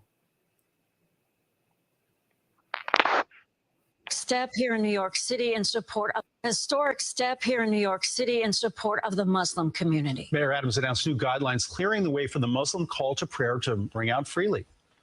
For too long, there has been confusion about which communities are allowed to amplify their calls to prayer. Today, we are cutting red tape and saying clearly, if you are a mosque or a house of worship of any kind, you do not have to apply for a permit to amplify your call to Friday prayer. Under the new initiative, the call to prayer can be broadcast every Friday between 12:30 and 1:30 p.m. during the sunset prayers every evening during Ramadan. A historic. Okay. Did you hear that? So they can only do Adhan 4 times a year? You know what? You see, that was going to be my question for you. How many years is it going to be before it's every single day, 5 times a day? Yeah, even though probably the mosque is never open within the week until Friday, but because they're allowed to do the Adhan, they'll probably hire someone just to do the Adhan for every prayer, even Fajr prayer at whatever, 4 in the morning, 5 in the morning. So someone is going to be mad somewhere and go shoot someone, and then we'll have more crime because of those Islamophobes who shot a mu'adhin for doing Adhan. It's like I'm going to be a prophet now. You know what, though? You know, Mayor Adams said, you know, because the churches have their church bells once a week, you know. So now we need to have the Islamic call to prayer. And I guarantee you it's going to be 5 times a day, every day, real soon, because they're going to fight for it. They gave them an inch. They're going to take the whole 9 yards. Yeah. And they're not going to be able to fight it. They're going to use the First Amendment, freedom of religion in America, and 5 times a day. It's going to be as annoying as it is in the Middle East, you know. And so anyway, but that's the Democratic Party, you know, and what they're doing to America. So And guess what? It's annoying even for Muslims in the Middle East. Yes, I know. I lived in a pretty much in a house. My grandparents' house was like across the street from it was a mosque, and my uncle got in so much trouble because he would go sneak in there and cut the cord for the speaker because his shifts are kind of changing all the time. So sometimes he would come home and try to sleep during this imam doing adhan, and it's on big speakers facing 4 directions, and like there is no possible way that you can sleep. I don't care how tired you are. I don't care how even if you didn't sleep for 5-6 days, if this thing is going, you will not sleep. So he would go, leave his bed. Like if he's trying to sleep and the adhan is going, he would leave his bed, go to that mosque. As they're doing the adhan, he would cut the cord. They will call the police on him, and he will get in trouble so many times. Like I grew up seeing this pretty much every week. Like Wow. the police got tired of arresting him. Sometimes they would not arrest him. Like just leave those people alone. Wait until they're done with the adhan and then go to sleep. Well, yeah. I remember, I lived in the Gaza Strip, and I tell you what, man, over there, I mean, it was I lived on the 7th floor, but it was on every side of the house of the building that I lived in. There's one on this side, one on that side, one on that side, one, and they would start at 3:30, 4 in the morning. There's no way you could sleep, and it's blasting, and I know that there were lots of Muslims that were oppressed and angry about it too, but you can't do nothing. But I know I'll get in trouble for this, but Israel did say that the volume has to come down because so many people complained, and so in Israel they did actually lower the volume, but I don't know anybody else has the guts to do that, so yeah. So all right, now let's look at our number 3 Dawa moment of 2023. Okay, and this was borderline humorous, but oppressive all the same. Hey, Ben Stiller here. Right. Yeah, Ben Stiller. Okay, here you go. What purpose does that serve in the discussion with someone like me? What it would do. He is Allah, the creator, the inventor of all things.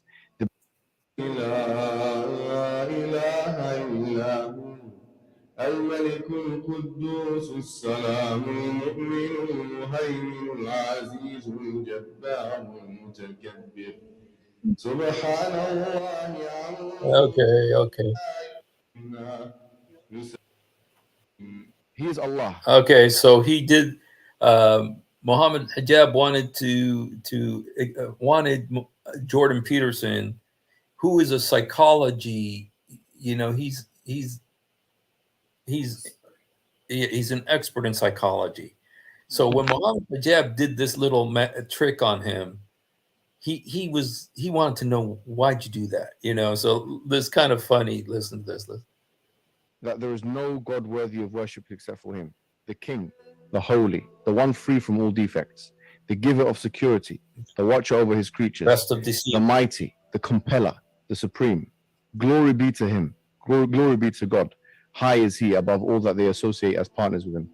He is Allah, the creator, the inventor of all things, the bestower of forms. To him belong the best names. All that is in the potentially the 2 best verses that summarize. So it's an attempt to use a multiplicity of virtues to define a supreme source of good. So, Yes. okay, I have a technical question for you, a procedural question, I guess. When we're talking, so you sang those verses, and then, so here's what happened. I asked you that question. You sang those verses or chanted them, or a Cited them. combination of those Yep. two. Okay, but there's a melodic element to that, and I don't understand the language, and then you translated them. And so why approach the answer to my question in that manner? Because we believe that the Quran in its original language has an element in it, or has a virtue, if you like, to it, or an attribute to it, or a witchcraft, which cannot be felt or experienced phenomenologically, if you like, through just mere translation. Okay. Anyway, they got the music playing in the background there too, and they play the music in every single video of Islam. They got their ooh, and you know, they do it, and it's like it's a kind of a witchcraft. You know, I see. But what do you think about Muhammad Hijab doing that with you know, singing the Quran to him like this? A guy who doesn't even understand what he's saying. As Muhammad Hijab said, Muslims believe that the reciting the Quran, when it's sang this way, because it is singing, they're using music, the tartil, what they call tartil, the recitation. Yeah. It is music, and you play music. They call these maqamat, musical not notes. It's like scales. Yeah. Musical scales. In Arab, in Middle Eastern music, they have like 7 scales, 7 or 8 scales, I think. It's music, and notice the background has music. The Quran is used with music, like it's recited with music and musical scales, even though music is not allowed in Islam, right? Yes. And they use the Quran. They say it has this power that will bring energy, whether bad energy or good energy. So this guy, whoever is interviewing him, what's his name? Peterson? Jordan Peterson. Yeah. Yeah. So this guy, even though he does not understand the language, he never probably read the Quran. He never heard it sang this way. It can affect him, or Muhammad Hijab is hoping, or was hoping, that this can affect him either negative or positive. So if he says, "Oh, I liked it," then Muhammad Hijab will use it, saying, "Oh, see, it worked positively on you." If Peterson says, "I heard it, I did not like it," Muhammad Hijab would say, "That's because you have demons in you." And that's affecting the demons, and the demons are trying to leave you. Let me read it more. So yeah, it's a funny way of using this Quran, because they use it in witchcraft. I mean, I know this for a fact. I used to hang out with a guy who does witchcraft, and he uses verses from the Quran. He showed me. I know it. So because it's used in witchcraft, it's, you know, they say it's it has this power. Well, yeah, witchcraft is power. Yeah. I don't disagree with it. Yeah. But my question would be, how would this witchcraft power can be activated with Kalam Allah? So I mean, that's why, that's one of the main reasons why I don't believe this Quran is from Allah. If it can activate demons, it can activate black magic, it can be used to do black magic, then it's not from Allah. And even don't take my word. Go search on YouTube of people who go diving in the ocean, and they find witchcraft stuff thrown in the water, because it will take people longer to find it if they find it. So people who do black magic will do the black magic. They will wrap it in a paper. They will tape it. They'll put rocks in it, whatever, so it has the weight. And then they'll throw it in the water, in the deep.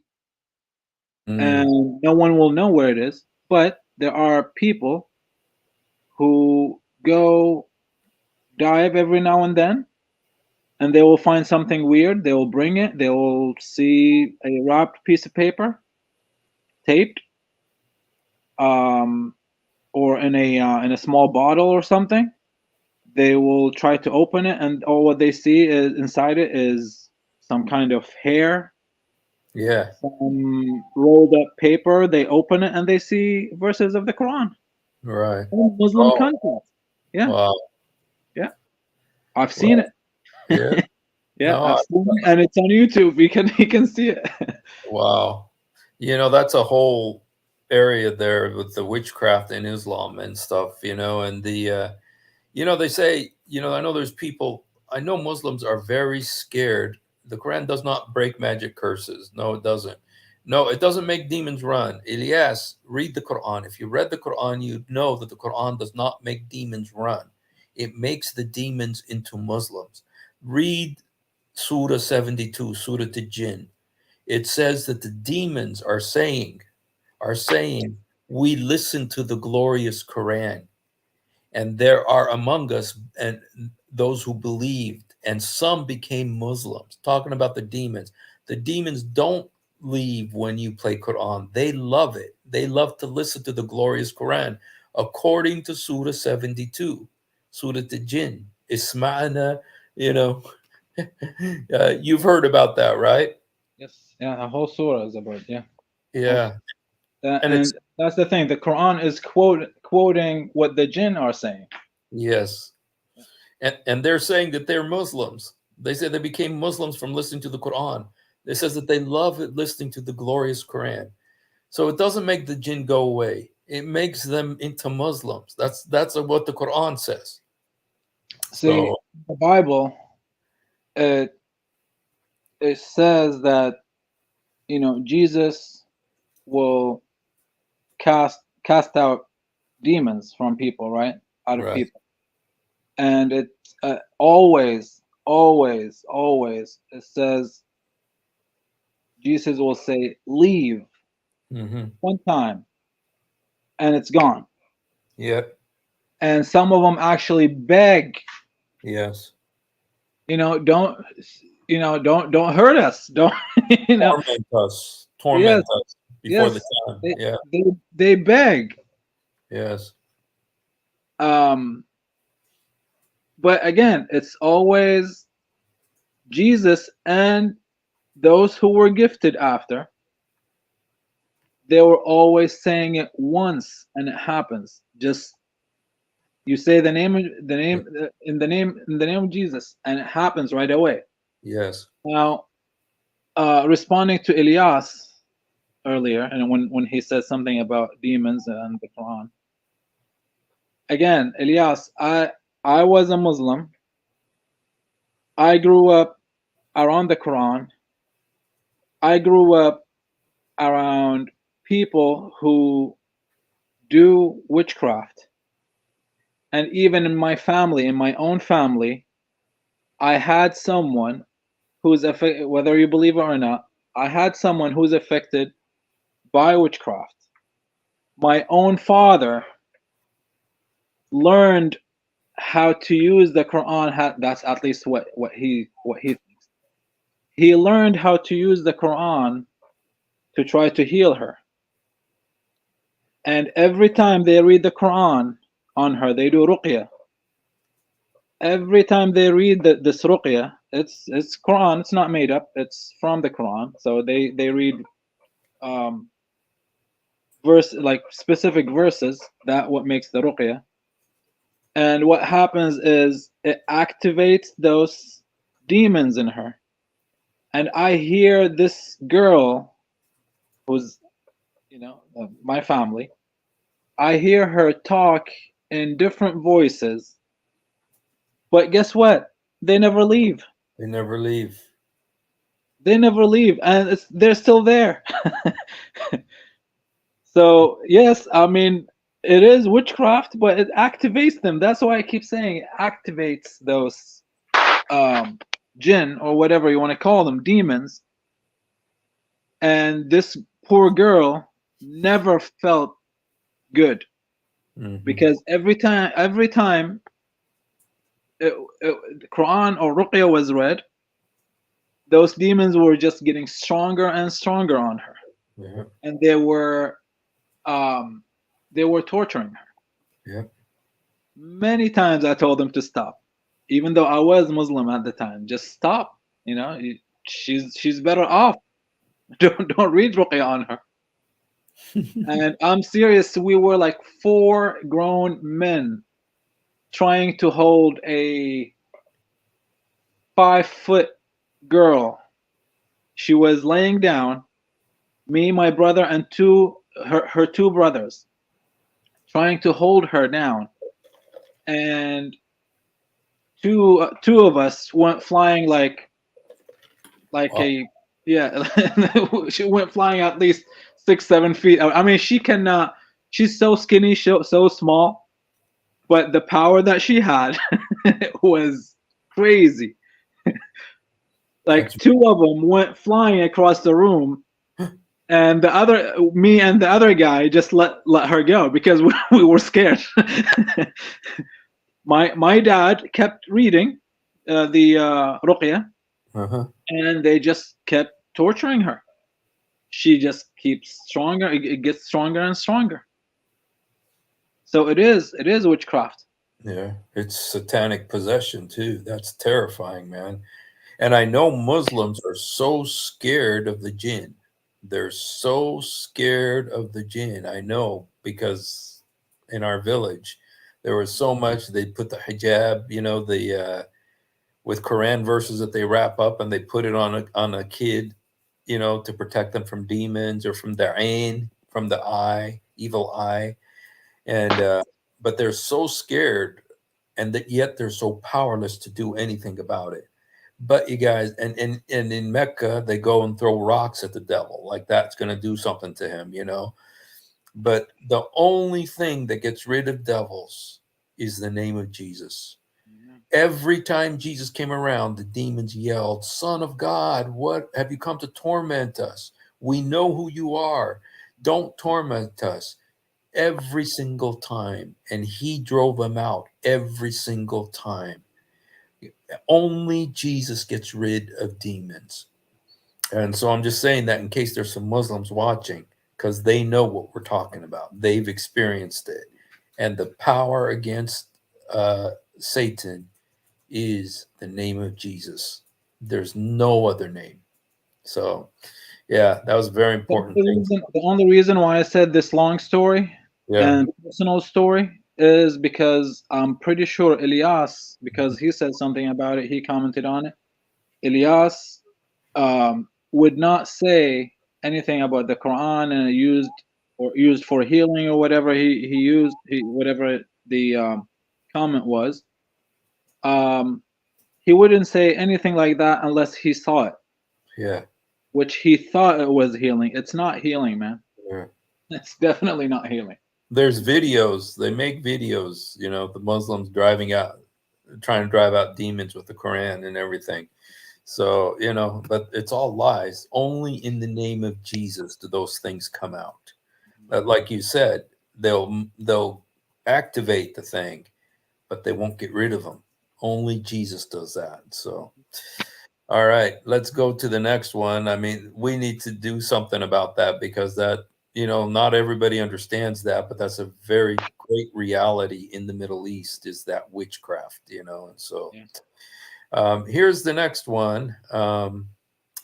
This is number 2, our number 2 video of two, and this is when Zakir Naik was invited to do a debate with Christian Prince, and this is so funny. So let's watch this.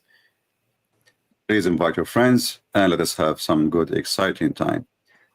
Actually, I just started and I see that Dr. Zakir Naik is. Do you dare? We do not need to play the video what he's saying, you know. We are here. Okay, what happened is that Christian Prince, because Zakir Naik, you know, will not debate Christian Prince. And so Christian Prince went on his channel and he showed it, how he kept saying Christian Prince wants to debate you. And you can tell Zakir Naik saw it because he's watching the chat. Yeah. And how he avoided it. But let's watch this a little. It's funny. To ask this people. Actually, let's see, maybe he will say something after he see the text. People asking him. Some amount, they will not come. Many of the dais in the Western world, they ask, how much will you pay me? So only if you fulfill the requirement, they'll come, otherwise they will not come. He's saying how people are afraid they will not come. You know, they're afraid to debate him, you know. And so look at, every time you see the orange there, that's Christian Prince saying, I want to debate you. I want to debate you right now. Yeah, I watched it live. I remember that. Alhamdulillah, yet if you find the dais in the other part of the world, they don't demand. Mashallah. Mashallah, mashallah. But naturally, when the organizers, when they call and if a dai comes, it is good to give them some honorarium, no problem. But a dai should not demand. Nowadays, dai demand, I want a business class ticket, and now, unfortunately. So, guys, he got paid to do a seminar. He got paid. You have to give them business class ticket. He got paid. And he is ignoring all the chat. Just to keep them in a 5-star hotel, so the expenses goes high. All the orange is mashallah, I always travel. Mashallah. Here we go. And see my text? Whoever calls me. See my text? If Dr. it's the Zakir government who Naik, calls do you me, dare to at debate that time, me? He I did do not see it. He force will that I not see it. You want to because bet I he will don't not want see to it? He will not see it. Cross swords with the governments. Yeah. Suppose the government has called me, you know, I'm a guest Look, of the all government. those people saying to him, So debate at the that Christian time, Prince. the And youngsters, notice, I told suddenly them, don't now, worry. Whatever thing, neither any him, shortage, neither I will him. give. Hey, Abdul, I'm here. So Zakir Naik getting it right where he deserves it. So yeah, so that was our number 2 event of Dawa moment of 2023. And yeah, there is a moment where he actually saw it. And so anyway, I don't have time to go. Like drinking water and stuff. Yeah, I remember it. Yeah. But now for the number 1.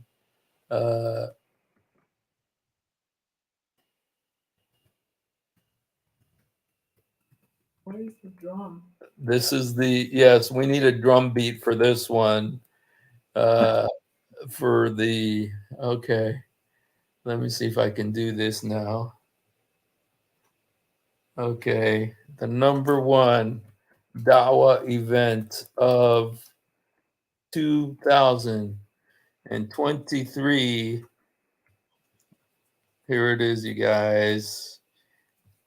Okay, there's kind of a moment of solemnity. Okay, when we see this. And I think you're all going to agree with me that this is the number 1 Dawa event of 2023. And that is Sheikh Uthman stealing his friend's wife. So breaking news, Sheikh Uthman ibn Zina, aka Ibn Footnote, just committed adultery. He stole a Muslim man's wife. Imagine, Uthman married her while she was still married to another Muslim man. Under Sharia law, we know that he should be stoned to death for committing adultery, aka zina. He's lucky that he lives in San Diego, the United States. If this Ibn Zina would have lived in Mecca or Medina, and the Muslim authorities would have found out that he committed zina, they would have. Okay, here, let's watch a little bit more. This one. Or you know what? Let me do this. I don't know if I'll be able to do this, but let me see if I could do this. Sorry,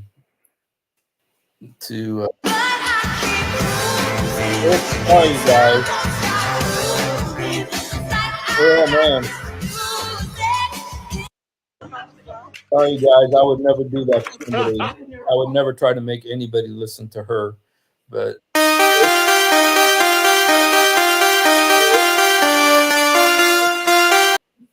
I'm sorry, you guys. Sorry, this isn't working, so I'm not going to show you. But you guys got the idea. Sheikh Uthman and his marital counseling center is the #1 Dawa event of 2023. He first of all, the story begins when when his friend was Abu. I can't remember his name. Abu Adnan was out doing Dawa with him at his table in San Diego.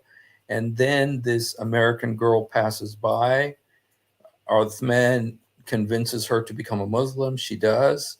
And so Uthman's friend, Abu Adnan, gets to know this girl.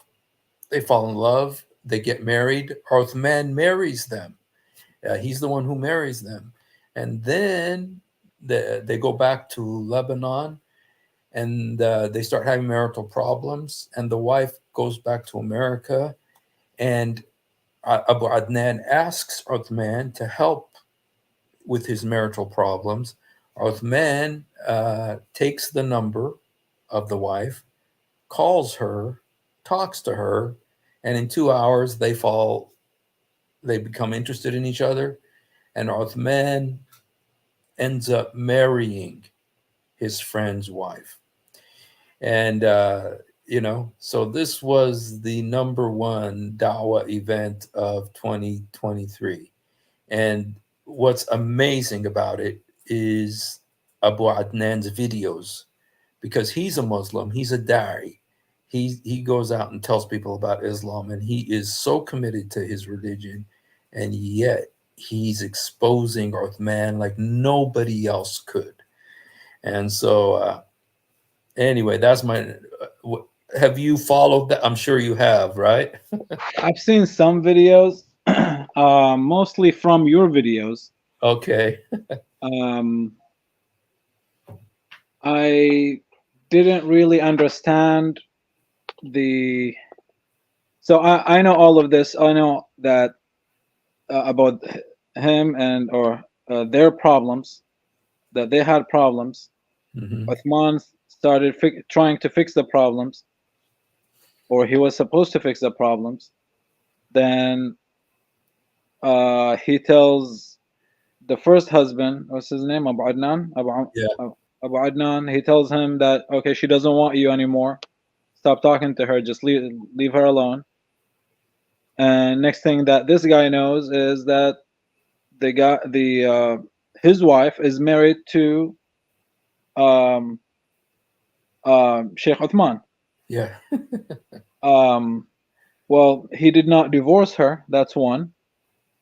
So this is one thing. Maybe you understand this better. What do you do? Okay, because this is a situation I've never seen before, where a woman is married, a Muslim woman is married to 2 Muslim men. Now, yeah, that doesn't happen. Yeah, that doesn't happen. But what I think is, because the first husband didn't divorce her, right? Right. The guy who married them is Uthman. The guy, because he's sheikh, he can marry them. And when she went back to Uthman to fix their problems, I think what they did, because because if she was divorced, she would have to wait 3 a months. like a period, Right. Period of time before she gets married to someone else. Just to to be sure she's not pregnant and all of that. Right. But here's the thing. They can, like Sheikh Uthman, can do something called khul'. Okay. Khul' is, let's say, this couple or this first husband is beating the wife, and she's always having black eyes. She had broken bones. She had all of that. She can go to the court and basically divorce her husband. This is the only way a Muslim woman can divorce her husband, is by doing khul'. Okay. Khul' basically means removal. Yeah, تخلع. Tikhla, yes. So basically they're removing her from the marriage. They're removing him from her life, so he doesn't hurt her anymore. Okay. So the thing that I don't know is if she's doing khul', if they're doing khul', does she still have to wait? Does she have iddah? That's what I don't know. Okay. But you did hear that they did the khula, right? I think I did, yes. Yeah, because they mentioned that. And but this situation, it was like, wow. I mean, this is bending all the rules. I mean, Uthman did something here that is, I mean, she was married to 2 men, 2 Muslim men, and he was married to 2 Muslim women at the same But this is the thing. This is how I look at it. If they were doing khul', or Yeah. if they did khul', and she did not have to wait the iddah, maybe I know a divorce Muslima will have iddah, but maybe khul' does not require iddah. I'm not sure about that part. I can look at it. But Okay. even if it didn't require iddah, you can tell there is something in that story, because Uthman could have always said, "Hey, she did khul'. She doesn't need you to say the divorce words." Because this is a case where the husband doesn't have to say the talaq word. Okay.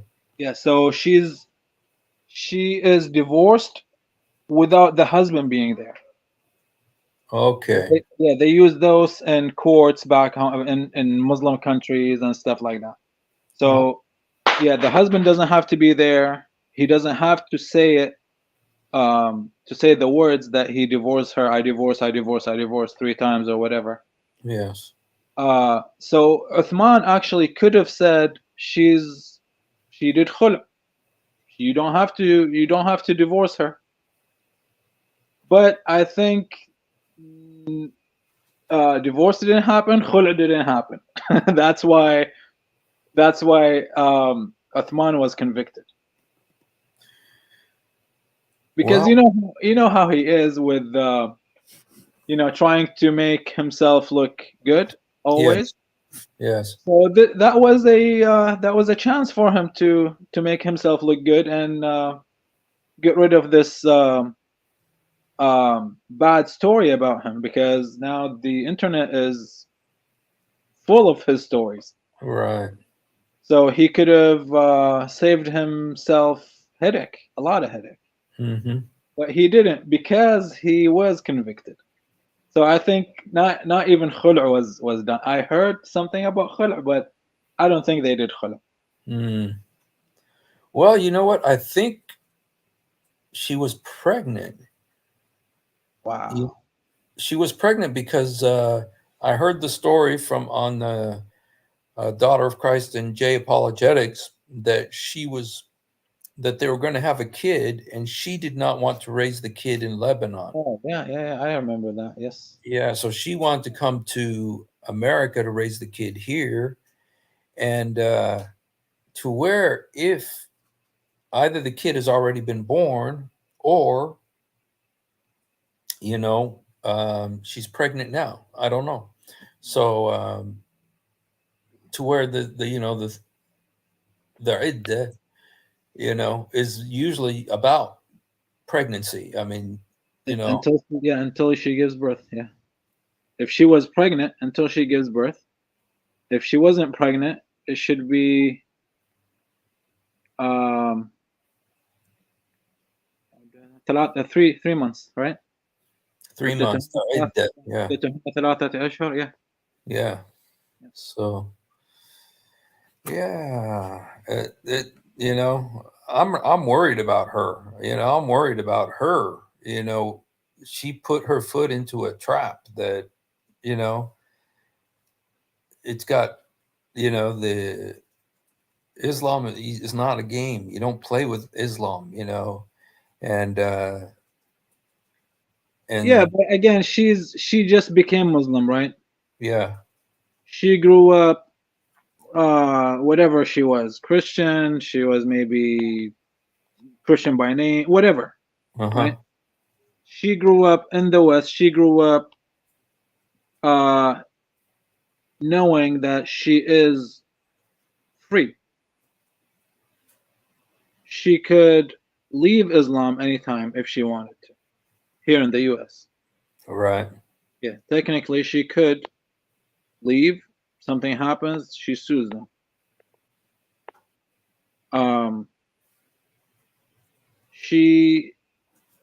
I think she knew what she was getting herself into before.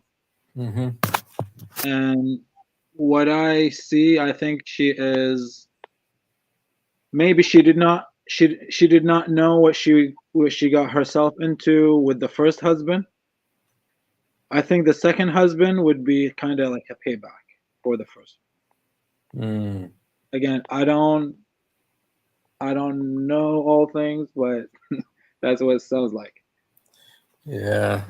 Well, this one is one story that's gonna play out in the next year for sure. I mean, this thing isn't over. And you can use it for the next year too. Yeah. Yeah, maybe it'll be the video for next might year. win 2 years in a row. Yeah, and hopefully some people come to the Lord through this, and what's so interesting, and maybe I'll end this on this point, because we started actually talking about with Muhammad hijab and all of them talking about how it's permissible for men to have a secret wife, that his first wife doesn't know about it, and there's ways that he could keep it secret according to all the madhahib, all the schools, and then you got the situation right now with Uthman and this guy's wife, that there are these crazy laws in Islam that you can find a way to weasel your way, to get away with pretty much anything you want if you're a man. And the example that they used with, that I heard Daughter of Christ and J Apologetics were talking about this, was the story of Muhammad, how that he, lusted after his son's wife, and wanted his son's wife. And so he had his son divorce her so he could marry her.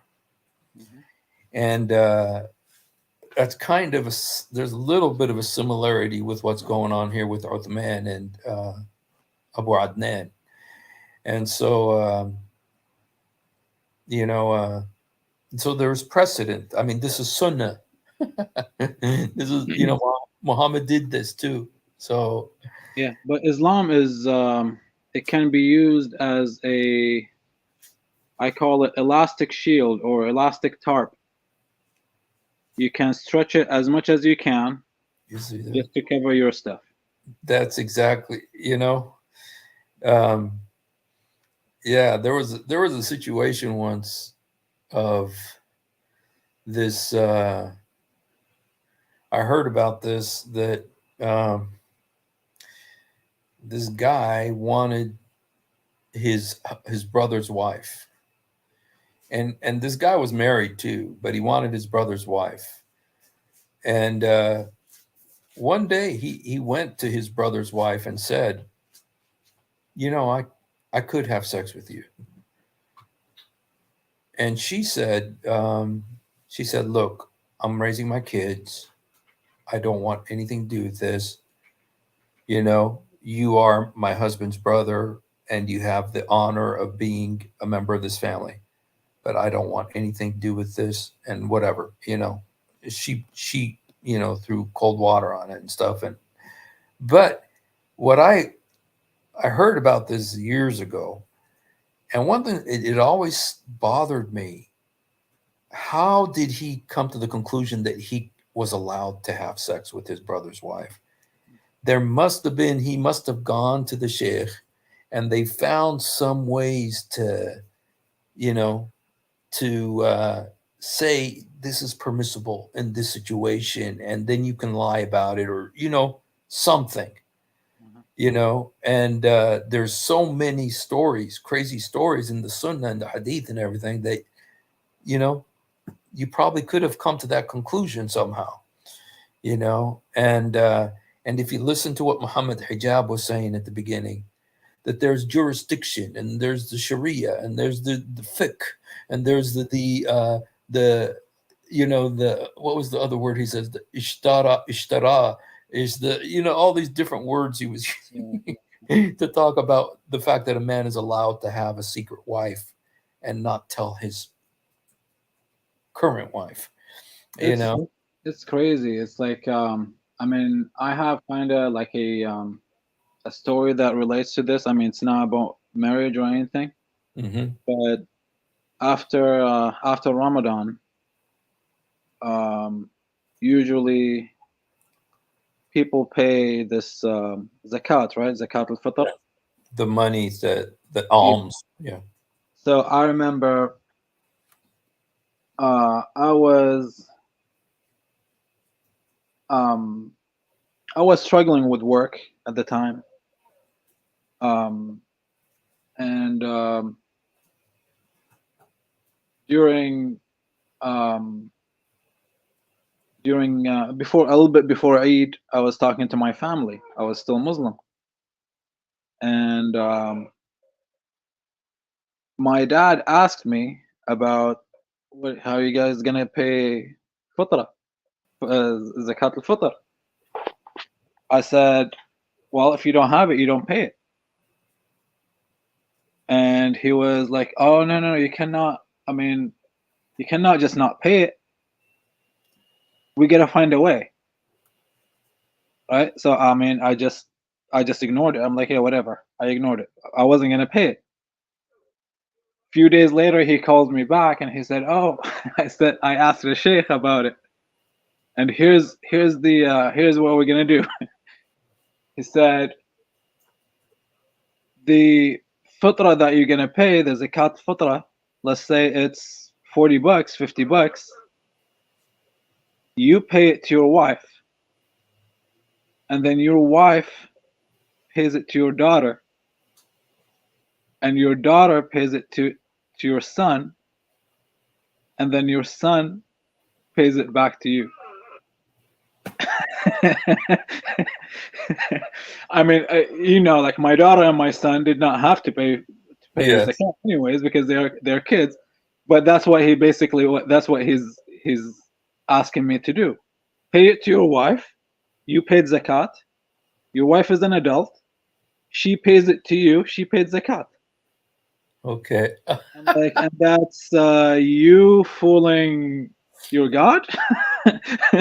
Wow, that's. But like when we were talking about the stretchy elastic, the tarp, I remember that story. It was like, no, I'm not doing it. Well, you know what? That's exactly what I'm saying here, is that there's a way to weasel and to make everything that Muhammad Hijab said, having a secret wife and not telling your first wife. And there's a way in the madahib, in the schools, to do this. And so that's and it's funny because it was relevant in the first video I showed tonight, and it was relevant in the last one too. And all the more reasons why no woman should be a Muslim. No woman should be a Muslim. Islam is a religion for men. If you're a man, sure, you get all these privileges, and then when you die, you get 72 virgins, and but the women don't get nothing. They don't get nothing here on earth and nothing up there. And so women, leave Islam. Leave Islam. If you're a woman, leave Islam. There's nothing here for you. But Jesus is the Son of God who loves you and died for you. And there's no life except in his name. No one can set you free except Jesus Christ. He can drive out those demons, those jinn in your life, and give you a new life. And well, thank you, brother, for being with me. It was fun having you tonight. Thank you for having me. It's always fun. Yes. Yeah, it was kind of a crazy episode. I just kind of got this crazy idea. I said, well, you know what? I wonder if I come up with 10 things this last year. And it just was bam, bam. It was so easy. I thought, oh, that sounds fun. So That's good. That's good.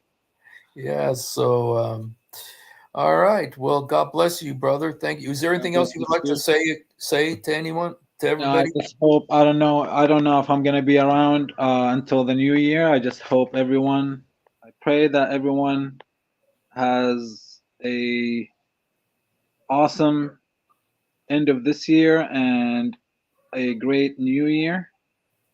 Stay blessed and read for yourself. Try to have a new beginning with this new year for something that's very, very important. Read more about Jesus so you learn about him. And God bless everyone. Thank you. Thank you, brother. Thank you so much for being. And if I don't hear from you, you have a happy new year. And God bless you and your family. And and for everyone else, the same. See, tomorrow is the 29th. So we still have a few days of this, before the end of the year. So, I think I probably will be here tomorrow. And I'm not promising the Golden Pretzel Award show tomorrow, but there may be something interesting tomorrow. So, all right. Well, if you haven't done it, please do it now. Jesus, help me. Jesus, forgive me. Jesus, come into my heart. Jesus, help me. Jesus, forgive me. Jesus, come into my heart. Yesur sa'idni. Yesur samahni. Yesur udkhul qalbi. He loves you and we love you, and you have a wonderful night. God bless you guys.